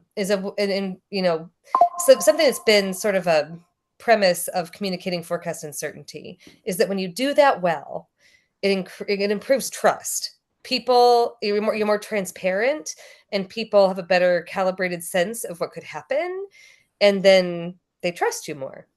In weather, our uncertainty comes in a whole lot of flavors. And something that's really interesting about the convective outlook is that it's a function of 2 factors. So, Jason, when you're talking about enhanced being the hardest, I agree, because it really actually is just like a high risk, just more conditional. it can be like a high risk. You can get high risk day outcomes. And conversely, on high risk days, we know there's bust potential. You know, what we're not saying in both of these events is the scenarios that could play out. We're sort of obfuscating the actual story. So my contention is that our biggest problem with the convective outlook is that we're not actually giving them the reference class in a way that is understandable, the reference class of the probability information. And to SPC's credit, they're working on remaking it. So they're introducing conditional intensity, trying to say, okay, here's the probability of tornadoes within 25 miles of a point. Let's separate that from the layer of bad tornadoes. We can maybe make these things like sandwiched layers or something, or two different maps. I don't know how that's going to go. They've done some initial tests on it. It's a tough problem. I think this one is just really, really tough. When I look globally, and people look to things like the meteor alarm system, which is based on a risk matrix of your uncertainty versus your impact. It has a natural attractiveness because of its simplicity. It looks simple because it's got 3 colors. What gets me is that under the hood, it's actually not simple, because they're having to choose one of the cases to forecast for. So is it are you going to choose the high probability of low consequence, and that's the category you're going to go for, or are you going to go for the sort of medium, like, medium to low probability but high consequence? Are you going to go for the worst case scenario? What are you actually conveying? Like, you have to pick one. And the reality is that there's multiple correct answers on that matrix. And that's what gets me about it. And for the systems that employ it, they have issues because it's an impact-based scale. There's always somebody who comes out and says, well, you said it was going to, be nothing, but it destroyed my farm, and like, they're like, well, if we didn't mean for you, well, then who did you mean it for? These are really tough problems. I hate to be the, person who says, I know that these things look so simple. But I don't know that we do ourselves a service by making it so simple as to miss the story. I think that we do well to try to think about, how do we take all of this and try to tell a story better with it? Instead of removing all the story elements, just get better at telling stories. That's kind of where I fall. Okay, so Jason, if Bill Bunting, if he's not working the event at SBC, is listening right now, you said that the watches should be more flashy. What did you mean by flashy? What do you think the convective watches should be?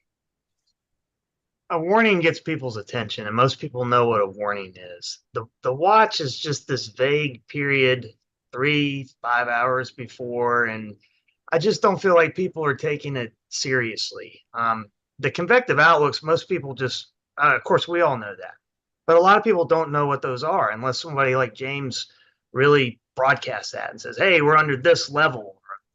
As he often says, this is a level 2, and it gets away from the colors argument. But unless the broadcast meteorologist does that, most people don't go to the SPC. No one in my 100 level class has ever heard of the SPC. I have to show them that. I'm like, hey, these are the people that do our outlooks, and these are great people, and there's a whole group of forecasters, and they're wonderful, and they're really accurate. And sometimes I go and I show the verification of where they said the worst weather was going to be and where it ended up, and look how close it was. And so I try to promote them all the time. It's just people don't know they exist. And but Jason, my question, let's even back it up further than that. Do most people have a plan at all about what to do in severe weather? In other words, not even, we're going into the pre-watch environment. I mean, a family plan. Was there a family plan? Most people, I mentioned that in emergency management meetings down here, and I have people looking at me even well, not so much in emergency management, but in the folks beyond that, I got 20 horns growing on my head. They don't know what I say. What are you going to do if there's a fire at 2 o'clock tomorrow morning in your house with the 4 people or 5 people that are in your house? What are you going to do? Well, I hadn't thought about that. You better, because it's the same way with tornadoes and weather like this. Most people don't have a plan from the get-go. I think maybe it's just some of our high magnitude outbreaks here. I feel like most people do have a plan in this part of Alabama, especially. Yeah. And it's usually interior room, bathtub, as James says, bike helmet, motorcycle helmet, and then you need some sturdy footwear in case something happens. You need some work boots or something if you have to walk out of a devastated environment. Kevin, do you think most people have a plan? You sit there and you're at the WFO in Birmingham. Do most people have a plan?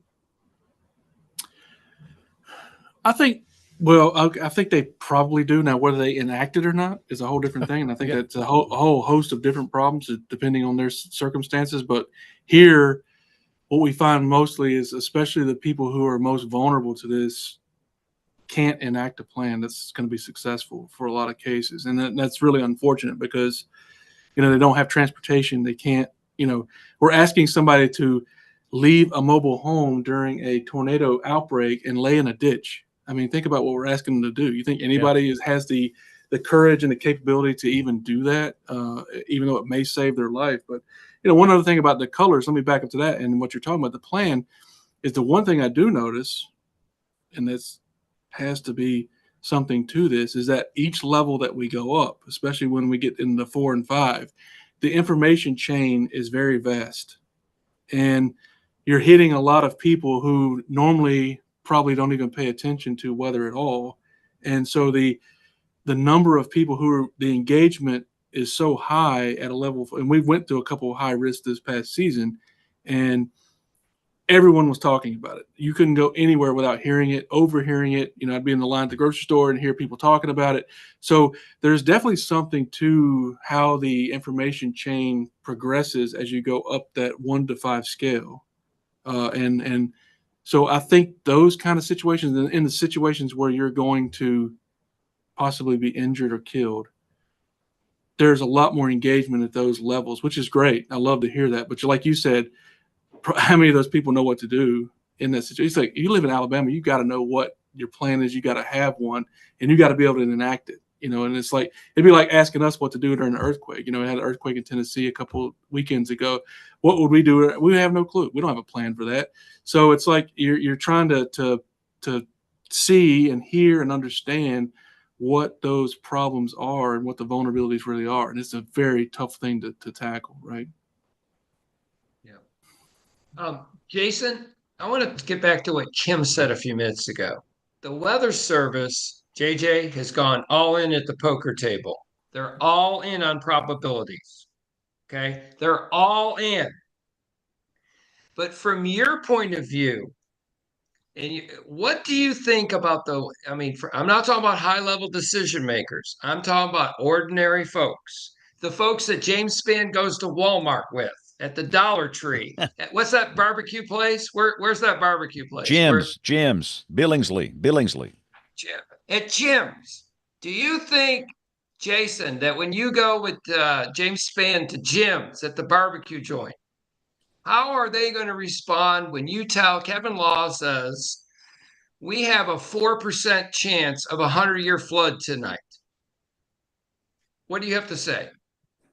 I think if you frame probability in a language that most people can understand, and that's what we're trying to do with these outlooks and everything else, that's the way you do it. Of course, you can present the information and they can click. If you're somebody that wants some numbers, you can keep clicking and you can get down and you can see how the probability was derived. Like, make that publicly available. But the public product has to be something where you take the probability and convert it to something that's easy to comprehend, which is what we've tried to do across most systems. And I feel like we're getting closer and closer to that every year, but we still have a lot of progress to make. Okay. JJ, comments? I think part of the challenge with this argument is that we always assume that if we're going to use probabilistic information, in messaging, it implies we're going to present them with another complicated map with more complicated probabilistic information, or this bar chart, or a box and whisker. And I have always viewed it differently, such that the probabilistic information informs the story I tell to somebody. And I may not use probabilistic language at all. I may not use numbers at all unless they're a high-end user that has specific thresholds they've set. And you would just say, Jason, this is a day I really need you to pay attention. Whether it's a 60% probability of a storm within 25 miles or a 40%, it doesn't matter. I know this is a big deal because the SPC doesn't put out these high risk, or we don't see these kinds of probabilities of flooding, but maybe once in 100 years. I can use some of that data if I need to be maybe a little bit more compelling in my story, but I'm really just trying to tell you this is what's concerning me, and this is why I'm alerting you, and here's some reasonable actions you can take to decrease your odds of dying when this storm comes through.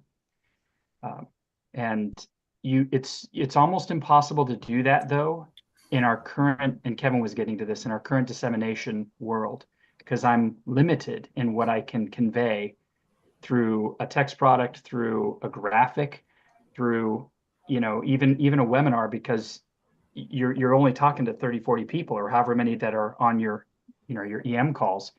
You got to get to the individual, be able to tell that compelling story. And yeah, you don't need to use numbers at all if you use the right words. Well, look, can you do me a favor then? Yes. Slow down. Okay. Slow down. Okay. We're trying to shove this out in a numbers format, and we've really got to work with Kim and her bunch over here to get us the messaging and get it down properly, because we're just going to turn everybody off if we shove these numbers. Because I've tried to do that with some of our higher end users. They just, man, just tell me, can I run the buses tomorrow or not? It's like they're getting confused by this. So we've really got to take a step back before we take 3 steps forward here and work on what I like to call, what was it, Kim, that we worked on was it was almost like a messaging flow chart, right?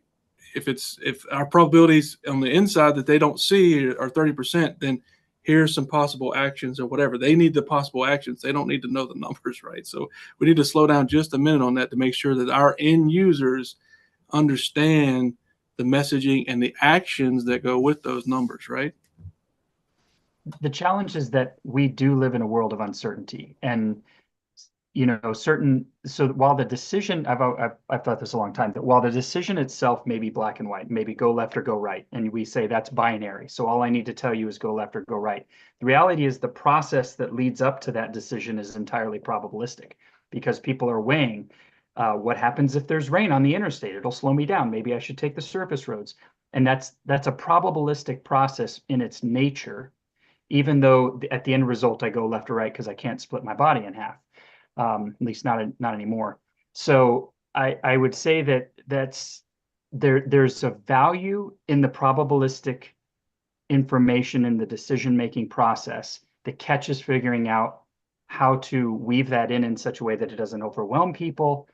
And I think there are high-end users that do need this threshold type information that we could work with them. A lot of times they don't know what that threshold is, but you can work with some of these folks and build a plan together so that the eventual message from the Weather Service might be enact your severe plan. I don't have to tell you it's a 30% chance or a 60% chance. We've already covered that. We've worked through workshops and IWTs, and this is just, you're hitting your threshold, enact your plan. I'm finding more and more people want the benchmark event for hurricanes, tornadoes.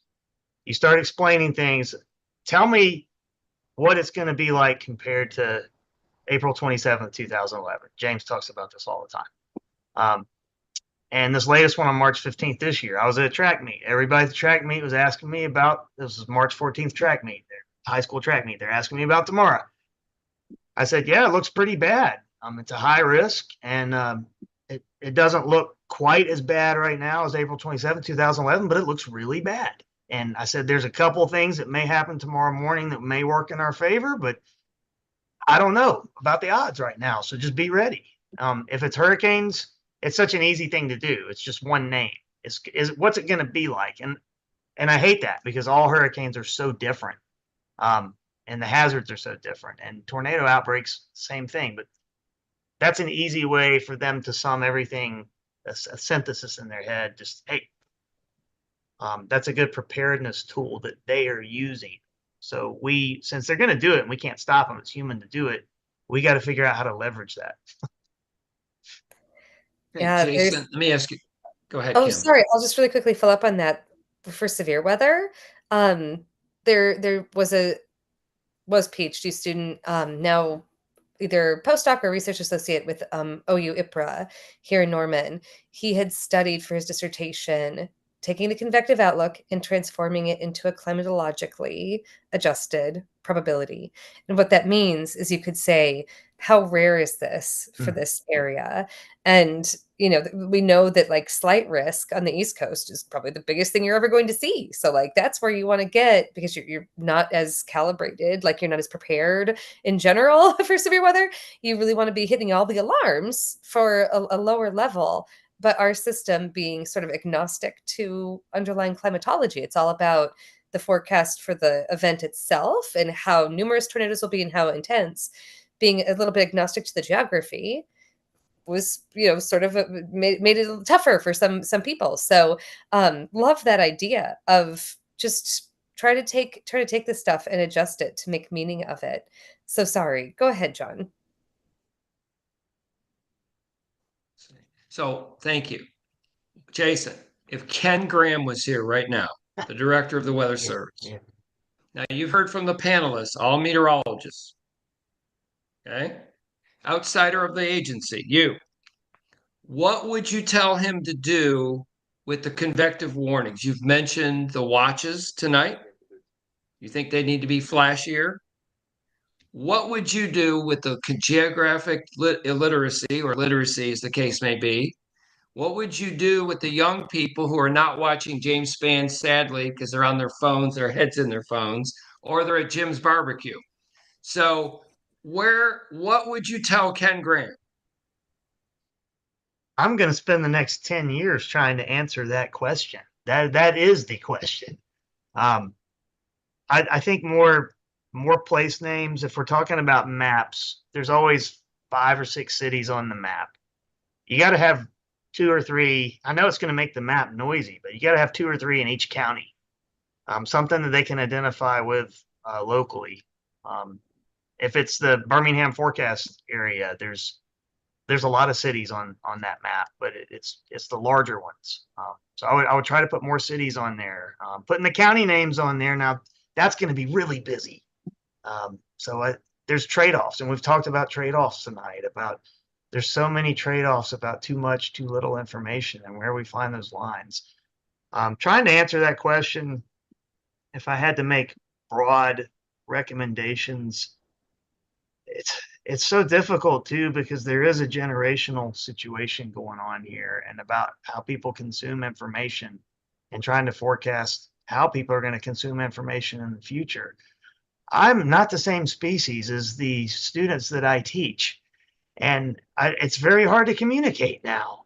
And so they're not using maps, but also they don't use the same words. Of course, yeah, I was younger once. That's fine, but I just feel like there's a divide there that is probably larger than what it was when I was a Gen X kid coming up. And so it's having communication specialists and trying to figure out how to get the information to people so that they process the information, what works. And we have such a diverse society and so many different demographic groups, so many different social groups, cultural groups. It's just very difficult. And that's why I'm in this field, because I will spend the next 10 years trying to answer that question, along with about 100 other researchers that are in this field. And we're going to get closer. But the public is demanding precision in their forecast that we are not able to give them. They want for their house exactly what time, how bad it's going to be. And it's our goal to get to that point. And it's going to be difficult, and we're getting better and better all the time. So I'm optimistic that we are going to get closer to being able to deliver that. And as we get closer to that point, how does the geography interact with those messages? And that will evolve with the generation coming up. I don't have the answer right now. I need to talk to them more and figure out what do we need to do if you're not watching broadcast meteorology, and many of them are not. And I encourage all of them to. I mean, they're using this, which is not showing up on my screen. They're using this, and they're using their own. They have to interpret their weather radar. Kathy just did research on this about how everyone's their own meteorologist now. They're making their own decisions looking at their phone, and they have no training. And if they're not going to look at that, then we've got to figure out where we step in as the intermediaries in this field and what we can do to help people. And I didn't really answer the question, but I don't know if I can. Sorry. No, it was great, and a great discussion tonight. So turn it over to James. Yeah. And let me just say this: traditional broadcast meteorology, it's on its last legs. Something marvelous will evolve. And instead of mocking and laughing at the YouTubers and some of these guys, that's jealousy. These guys have more audience than the Weather Channel, Fox Weather, me, anybody else here. And we have to change. We have to change. And that's a topic for another show. But so let me bring up one touchy subject here while we have these brilliant people on the show. Brilliant. I mean, I wish I could just I could listen to this for hours because this is what I do and it's my passion in life. So one of the things that's happened in my world is that in my business, the boundaries have gone away. For years and years and years, I worked in a local television market. And I still do, but on the social side, on the digital side, there are no boundaries, none whatsoever. So my service area is basically expanded from the Birmingham television market to the entire state of Alabama, which means that I'm dealing with warnings, severe local convective storm warnings issued by multiple Weather Service forecast offices. They are all radically different when it comes to culture, radically different. What can we do to maybe bring a little better consistency within the various local Weather Service offices? You go from one end of the state to the other. Their thought process on false alarms, POD, radically different. What can we do? How can we make that happen? It's bewildering, the difference in the culture from one Weather Service office to the next. So who's got a thought on that? Guerrilla question. I get Kevin to start visiting the other 121 offices across the country, I guess. I don't know. Kevin, you up for the road show? Listen, every time I'm on this show, I get some nasty letter. And here's my nasty letter time. So you ready? I think it's time that we start. And JJ, you help me out. He's at the proving ground. He tests the functionality of this. But it's time. Run. It's time. I'm telling you, it's time that we start looking at at least regional warning teams. And we take the best SMEs from a particular region, it would be the Southeast, and we put them together. That you still have a local connection. So we're not centralizing everybody in Atlanta or New Orleans or Nashville. So you still have a local connection, but you pluck out SMEs, subject matter experts, from the local offices, and you put them together as a regional team. And their 90% of their primary duties are going to be, in the case of the Southeast, convective warnings. And so we work together. We train together. We work these events together. We share information. It's tough because I'm gonna tell you there's a lot of downsides to it, and I can give you 10 right off the top of my head. But a big one is a lot of your subject matter experts who are great at issuing convective warnings aren't necessarily the same ones who are great at communicating with each other. So you've got a lot of hurdles that you got to overcome. So we may have to compromise a little bit and sacrifice maybe the best SMEs for people who are second best SMEs, but can also communicate like nobody's business, because it's going to take a real masterful awareness of communicating with each other and situational awareness all at the same time. It's not an easy task, right? JJ's tested this, so he knows what I'm talking about. And he didn't even bother testing the communication part of this because he knew that was the real gorilla here. So go ahead, Mr. Bruss. Yes, I mean that's a phenomenal idea, and as the proving ground, if Weather Service leadership ever came to us and said, "Hey, we've got this idea, we want to try something like Kevin suggested," we would jump at the opportunity. As a scientist, I'm curious about those answers, and I don't have to worry about political implications of some of these questions because we get to just live in the science, right? I will say that in this evaluation I briefly mentioned earlier, the way we ran it might shed some insights on whether or not Kevin's vision is viable. We had about 90 forecasters join us for 2 days virtually, and we had them run through, I think, 7 or 8 different convective events through our archived system, all in the cloud, which was really fun. And these forecasters were across the country, right? Represented just about every region, including Alaska and Hawaii. And the cases that we selected were representative of the entire country. We had cases from Portland, Oregon to South Carolina, Greenville, South Carolina, everything in between. Mix of hard cases, easy cases, classic, et cetera, et cetera. And when these forecasters review these cases, every 5 minutes or so, we asked them to look at a particular storm or a particular area on the map, and we said, what do you think that storm is doing right now in terms of hail size, wind speed, and tornado intensity? And what do you think it's going to do in, say, 20 to 30 minutes? So there was a predictive component. No warnings, no polygons, just good old-fashioned science. What do you think the storm is producing? We then ran the stats and kind of evaluated performance based on observations, if there was an observation. And it had to be a good ob, by the way, which I won't get into that, but we only used really good quality obs. We also compared them to each other, because if 90 meteorologists all said that's a 1-inch hail event, that's probably the right answer, right? Well, long story short, it does produce a distribution of performance across the paradigm, right? Across these 90 people, some people perform really well, some people perform maybe not as well. So the question I have for you guys to discuss is that in this process, we grabbed a little bit of metadata about the participants, how many years they've been in the Weather Service, okay?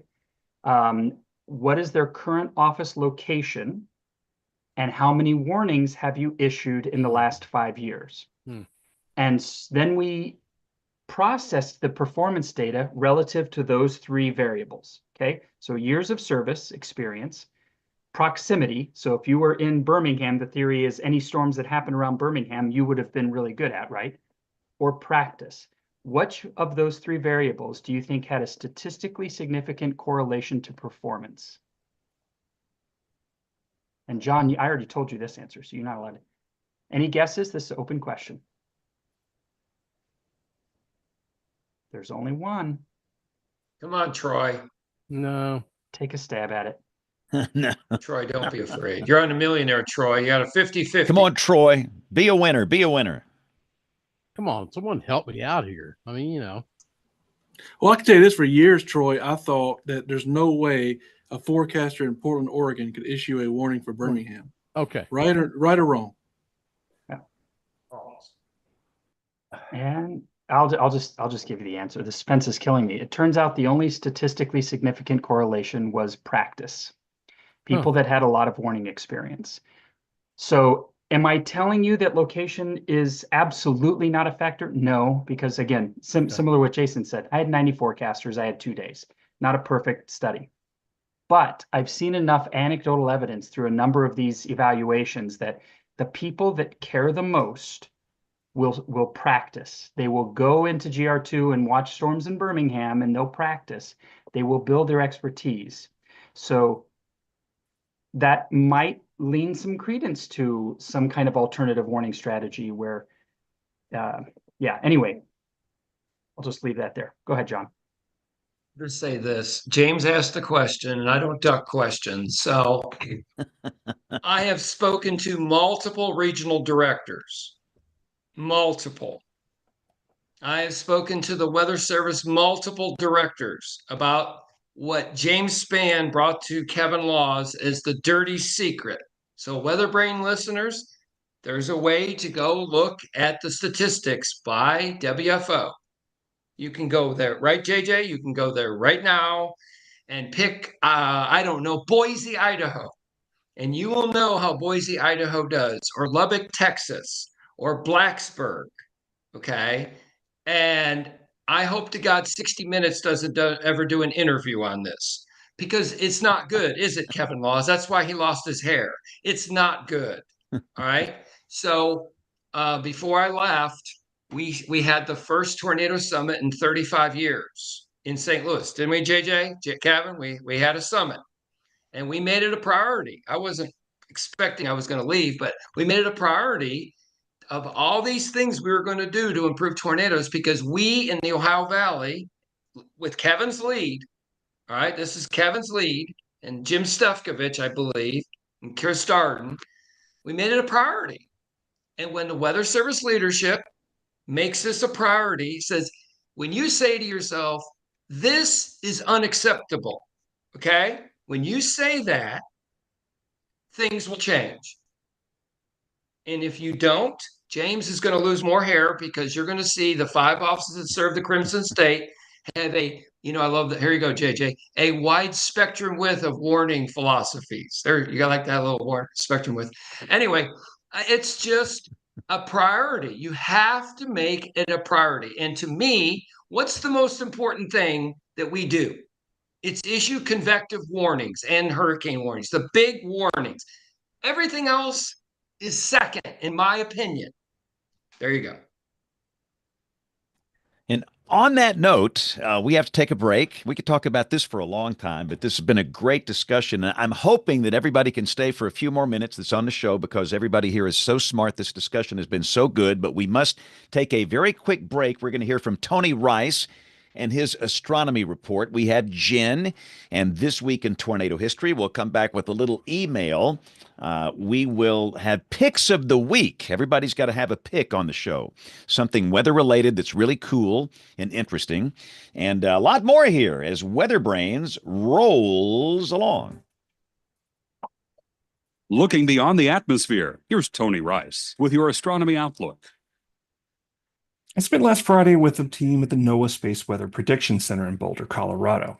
Nestled at the base of the eastern slope of the Green Mountains, when you walk out the door of that NOAA building, the Flatirons, towering slanted sandstone rock formations, are spread out before you. Just off the lobby with its half-scale GOES satellite hanging above is the Space Weather Prediction Center, where a small team of dedicated forecasters are on console 24/7, watching for changes in the sun that could impact our day-to-day lives here. Things are quite busy at the SWPC right now. The SWPC looks like a small mission control with 2 well-appointed positions outfitted with multiple monitors. On those monitors are streaming live data of things like X-rays, proton flux, an electron-proton alpha monitor, and of course a look at the Earth's magnetic field. Above that wall, you'll see more monitors, displaying the latest images from the Solar Dynamics Observatory in 5 different wavelengths of light, along with a magnetogram that tells researchers volumes about the magnetic properties of all that chaos going on the sun's surface. The center monitor is dedicated to space weather instruments aboard the GOES spacecraft, and the right-hand monitor shows a view of the Stereo spacecraft and its artificial eclipse, which blocks out the brightest part of the sun, revealing activity in the sun's atmosphere, the corona. All that information is brought together by forecasters to create products such as the 3- and 7-day geomagnetic forecast. But it's not just about Aurora forecast. The SWPC and ultimately NOAA are part of the Department of Commerce because they help enable just that, commerce across the country. The watches and warnings, just like those issued for terrestrial weather, help avoid impact to things like electrical power grids, communication, navigation, air travel, and even human spaceflight. The navigation piece is particularly impactful as we become more and more reliant on GPS, particularly in the farming industry. GPS errors and outages caused by solar activity at planting time can have a direct impact on crop yields.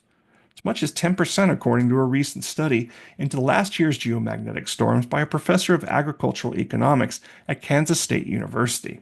I asked forecaster Sean Dahl how he hoped terrestrial meteorologists, particularly broadcast METs, might continue to help improve communication about space weather. His answer focused on solar wind, suggesting we treat those direct measurements of the solar wind as they reach that L1 point like radar data. So, on evenings when a geomagnetic storm warning is underway, that solar wind data, that's what gives us the final indication of whether any aurora might happen or not. That's the best way to know when the coronal mass ejection or any other solar event we're waiting on has arrived. It's also the first time we're able to actually measure the particles in the solar wind, particularly their polarity. And that's what determines whether those charged particles are going to connect to or be repelled by Earth's magnetosphere. Highly connected storms produce aurora possibly deep into the equator depending on their strength. Weak or disconnected ones, and that gets deflected by the magnetosphere. That's your astronomy outlook. Follow me at RTP Hokie for more spacey stuff like this. This week in tornado history. Per the Storm Prediction Center database, there have been 6 F5 or EF5 tornadoes observed since 1950 in the state of Iowa. The last one hit on May 25th, 2008.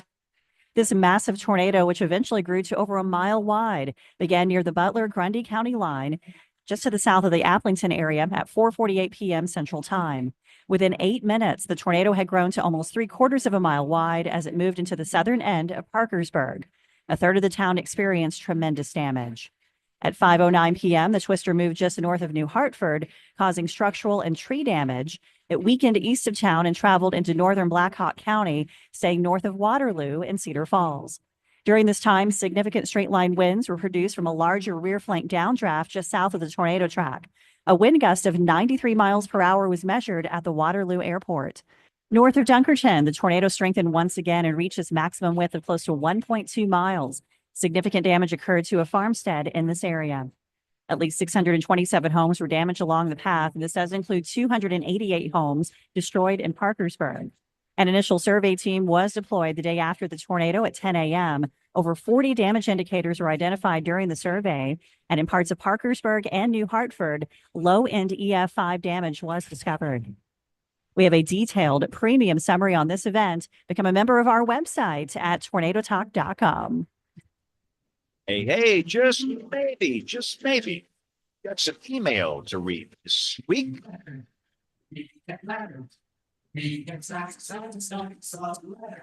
We did get some email this week, and there was a lot that happened with the outbreak, and just a lot of people have some questions on different things, and so there might be some controversial things, and we'll just see how we want to talk about it.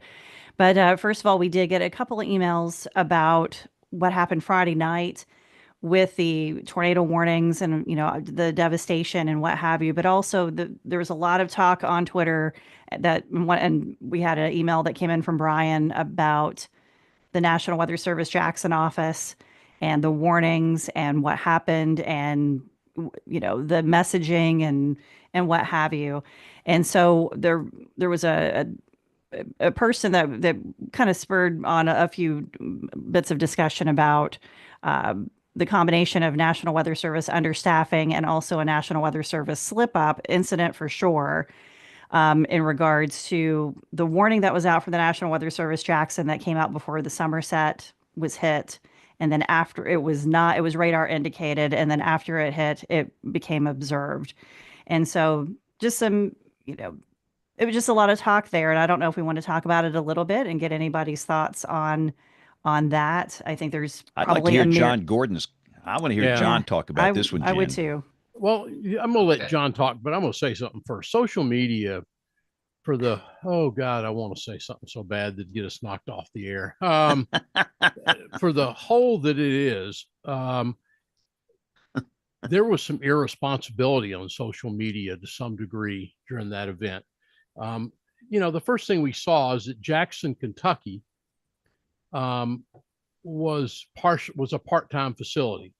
That was not the case. And in fact, if you go back and look at this, as I understand it, JJ, maybe you can at least tell me something, but they are short-staffed, but they knew what was happening ahead of time. And as all men and women will do in the Weather Service, they planned ahead so the midship would be even more staffed with what few people that they would have. So we sit here and we tear into an office. They have done exactly what every Weather Service office in this damn country would do. Step up to the event. and they did what they did. But social media disappointed me in many ways over the last couple of days. End. Okay. Oh, All right. yeah. Sorry.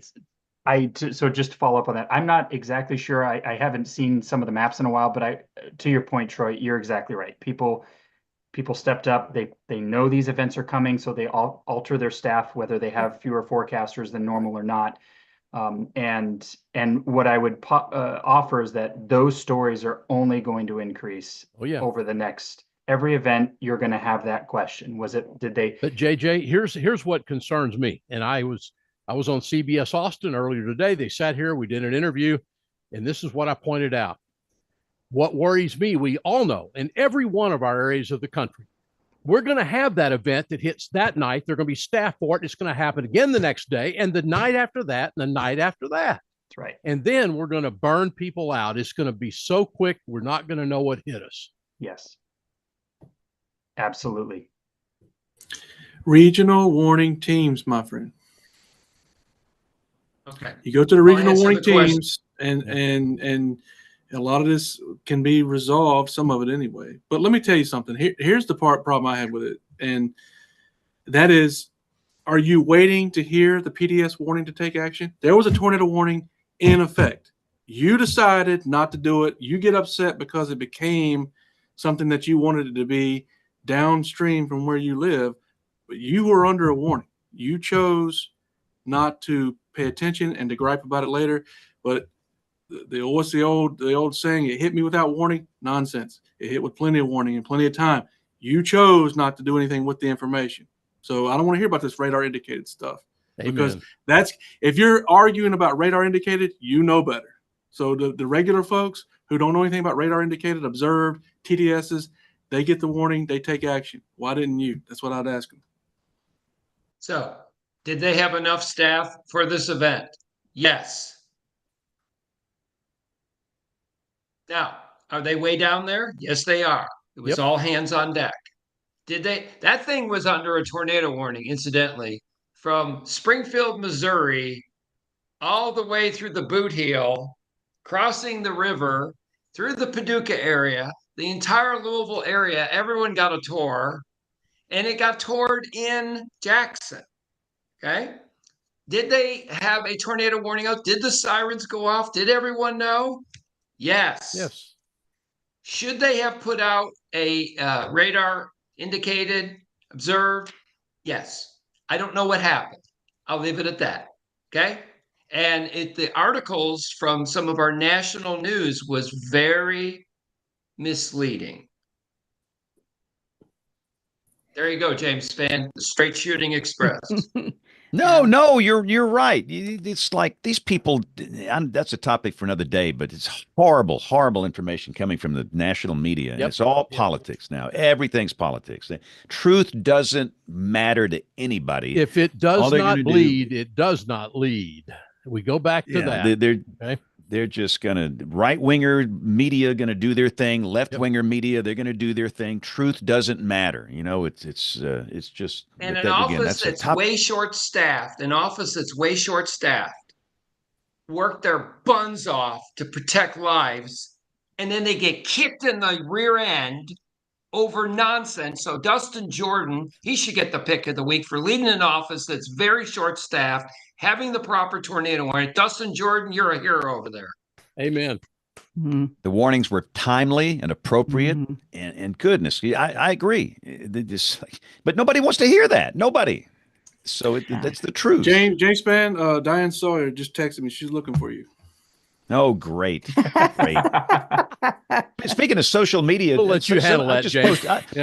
I just posted a little update on the risk of severe storms here tomorrow night. One of the first comments, this man hates our country. Can he not be tried as a traitor or deported to China, which he gives his allegiance? What? That's like... And apparently this person believes that I'm lying about the government spraying our skies, and that's the reason we're having a tornado threat tomorrow night. So there you go. I mean, This Yeah. is And the you tried world. you tried to drag me into your world this weekend. I was like, no, you're not dragging me into this. You go take care of it.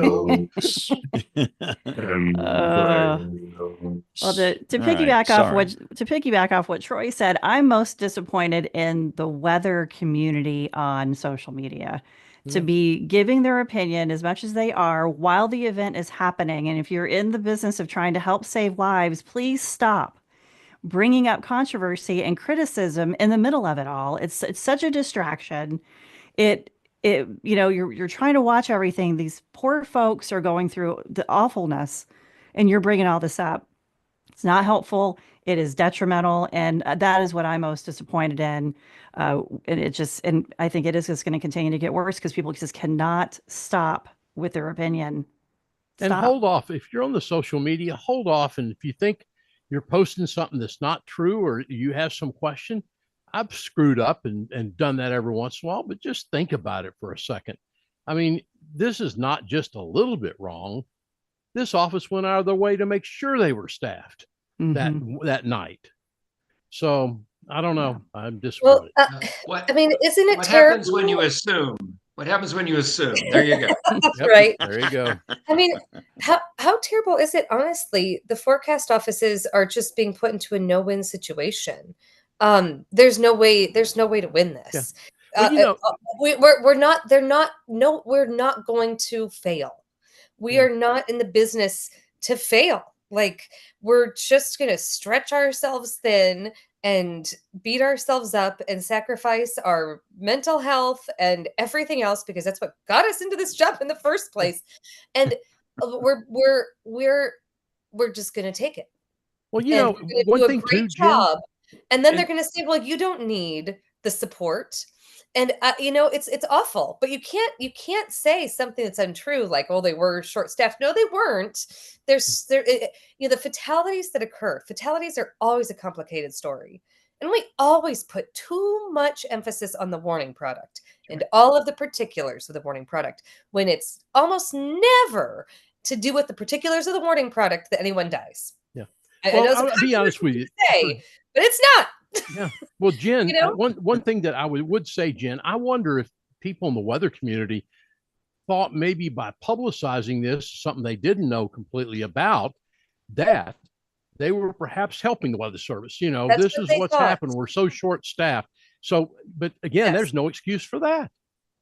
Yes, that's the thing. It's untrue. Like, that's why the Weather Service is trapped. Yes. Oh. Well, I know we're running late here, and there's a couple other topics, so we could probably take this to midnight. I may hold off on parking under overpasses was another issue, and that was something that in the St. Louis area. So, can we tackle that quickly, or should we pass that off to the next week? Because that's probably something to unpack. But Kim, I know this makes your head explode. Because what was that? Are you kidding me? Like. Yeah. What was that? It's all over the place. It's not just St. Louis. No. It happens in Dallas. I've seen it happen in Dallas. Yes.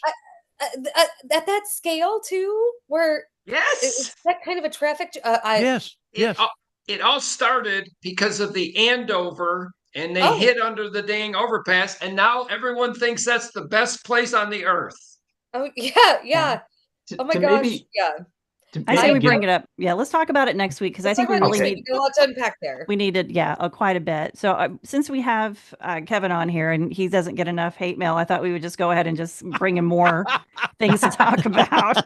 But we did know we got to get a question from specifically about National Weather Service BMX. Why is the National Weather Service back up Peachtree City? I think that's a good question. Why, I don't think people realize that you do have backup offices that support. So why is it Peachtree City? What happens if both offices go down?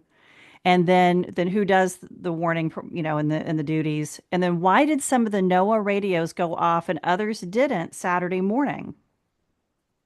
I didn't realize that happened. So all good questions. Well, the weather radio was from Saturday and into Sunday was a Mount Cheaha problem. We have it's called the Anniston transmitter, but it's out on Mount Cheaha. So the people at Mount Cheaha went down with a power outage. The Weather Service, unfortunately, weather radio is tied to the phones. So we're only as good as the phone company, right? So they had an outage, maybe something to do with the storms, I'm not sure, but there was an outage. The transmitter didn't go down, but the power to the phone lines went down, so that it was not getting out to it. So that's why some people got the warning and others didn't, because the ones who were on Mount Cheehaw, which they both serve the counties, a lot of the similar counties. And so if you were tuned into Mount Cheehaw, you didn't get the warning. If you're tuned into the Birmingham transmitter, you did get the warning. So we don't have an effective way to communicate spur of the moment outages. It's almost impossible for us to do it. We could put it on Twitter, Facebook, but in these events in the middle of the night, if you have an outage, it is impossible to get that word out. And you're right, the radios are not going to go off.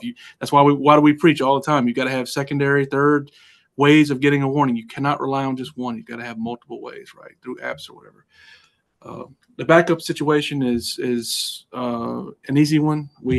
Atlanta is our primary sister office, but we also have a secondary, tertiary offices, and believe it or not, we can actually have even more than that if we needed to. So Huntsville is a secondary office for us. Little Rock is our tertiary office. So and we go through drills every year to make sure that those are all working.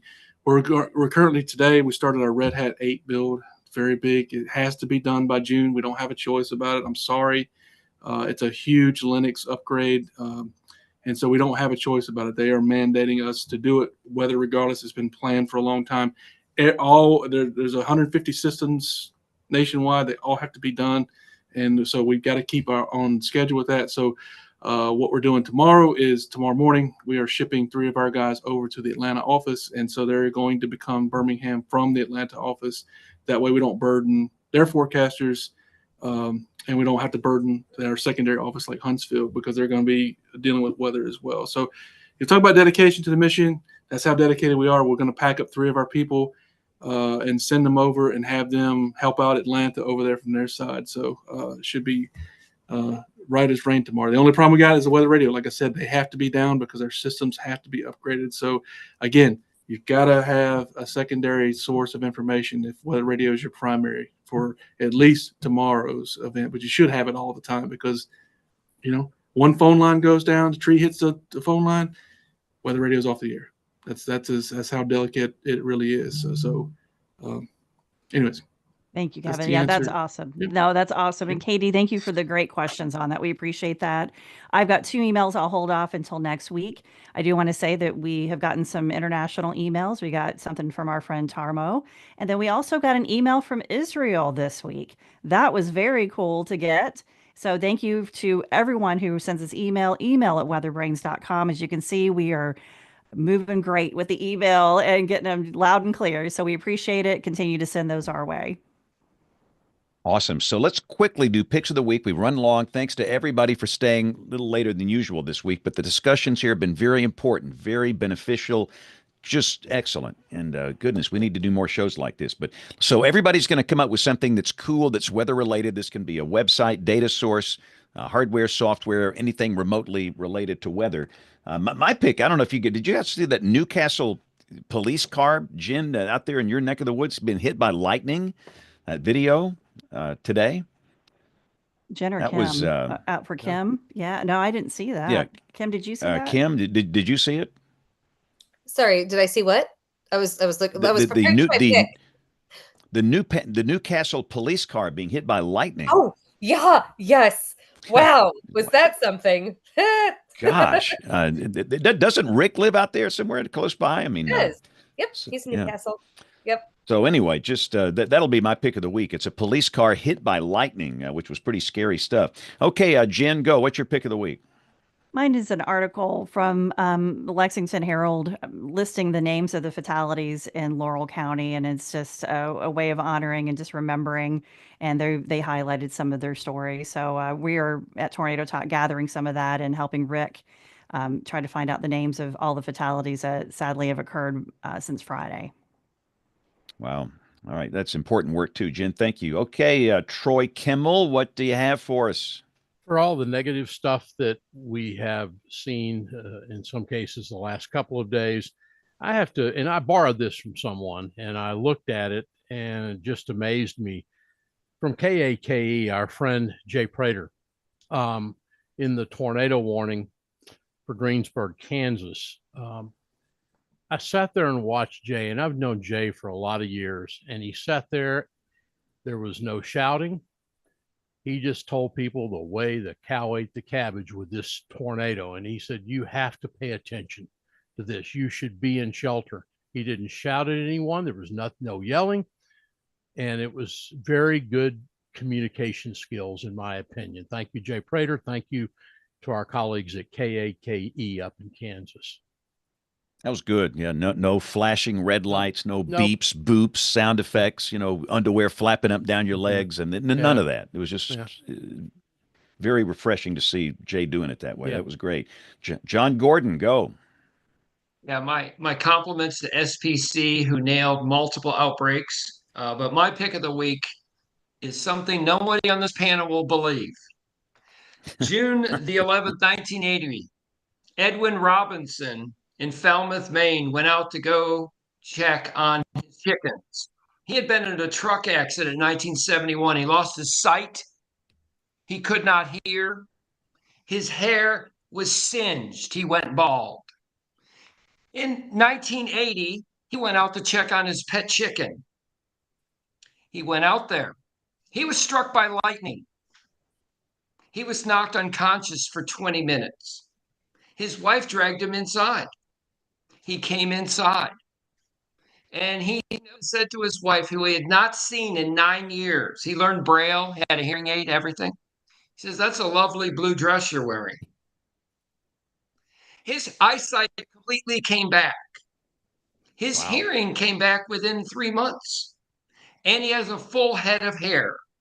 Skeptics along the world did not believe in Edwin Robinson. He had to go testify. He was offered multiple money. He turned it down. He went on Good Morning America and says, yes, I am Edwin Robinson. I was blind, but now I see. Look it up, Brain fans. It's a true story about the wild world of weather. Edwin Robinson was blind, and then he saw. Well, there's hope for Kevin and James now as far as the hair is concerned. So, I mean, I'm going to find the nearest thunderstorm, my friend. Show title. All right, Kim, give us a pick of the week. All right. My pick of the week is a paper about how people build spatial reasoning. So just one of the ways that psychologists that study that way of thought have approached this problem, for those who are interested in a deep dive on this subject of the evening. Excellent. All these picks, by the way, will be on weatherbrains.com in the show notes. Okay, JJ, give us a good pick. We know you got something good. All right. I'm going to offer a challenge. This is my first time, so I wasn't prepared for a really cool pick. So I'm going to offer you a challenge. Go open up a radar application or like GR2 or whatever you have access to and take a screenshot of, let's say, a 4-panel with make it complex. Don't just do reflectivity, make it complex, some correlation coefficient. Plop that screenshot into one of these AI systems. I don't know if I'm allowed, I don't want to advertise for any one of them. But sure. Go ahead. Okay. Chat GPT, Gemini, whatever. Yeah. Plug it into Chat GPT and say, what is this showing me and what should I do if I'm by this thing? And wait to be blown away. Wow. It's a little teaser there. It's a little teaser there. I wonder if anybody's ever asked it, should we issue a tornado warning for this storm? I did, and surprisingly, it's pretty darn good. Ooh! But that's a tease. I picked the most classic of classics, so it's not. I mean, yeah. But still, I have not thought about that. That's a fascinating concept to drop a 4-panel radar into an AI engine and see what happens. That's fascinating. All right, Jason, go. I know you got something good for us. No, I was just listening. I had no idea. So, okay, so just come up with something good. I know you can do it on the spur of the moment. Something fun, good, weather related, research, anything, academia. Well, fine. We talked about my article.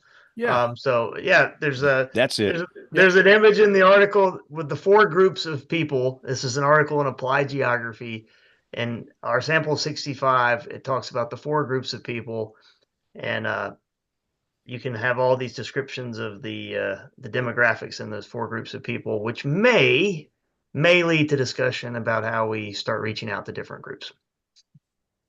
Excellent. All right. Perfect pick. All right, Kevin Laws, give us something good.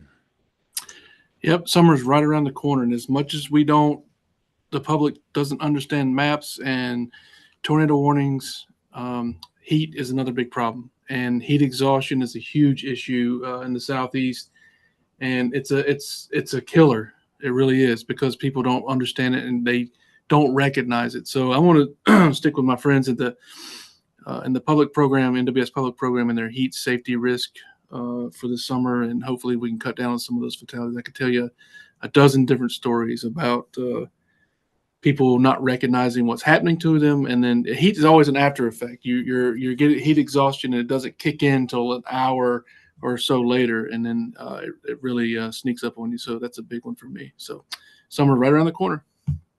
Excellent. And, I hate to end this show because it has been so good, but we are way past time here. If you are new, we are typically on the air every Monday night at 7 o'clock Central, 8 o'clock Eastern, youtube.com/weatherbrains. You can watch it live, but most people listen to the audio podcast version.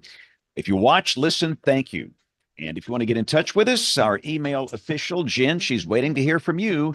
The address is email@weatherbrains.com. So on behalf of the entire WeatherBrains crew, I'm James Spann. Thanks for listening. Have a great week, and God bless. Great show. Woo, I like this. This was too good. Jay and Jason and Kevin. Thanks Thanks to all of you. guys. This was an amazing show. Thanks, everybody.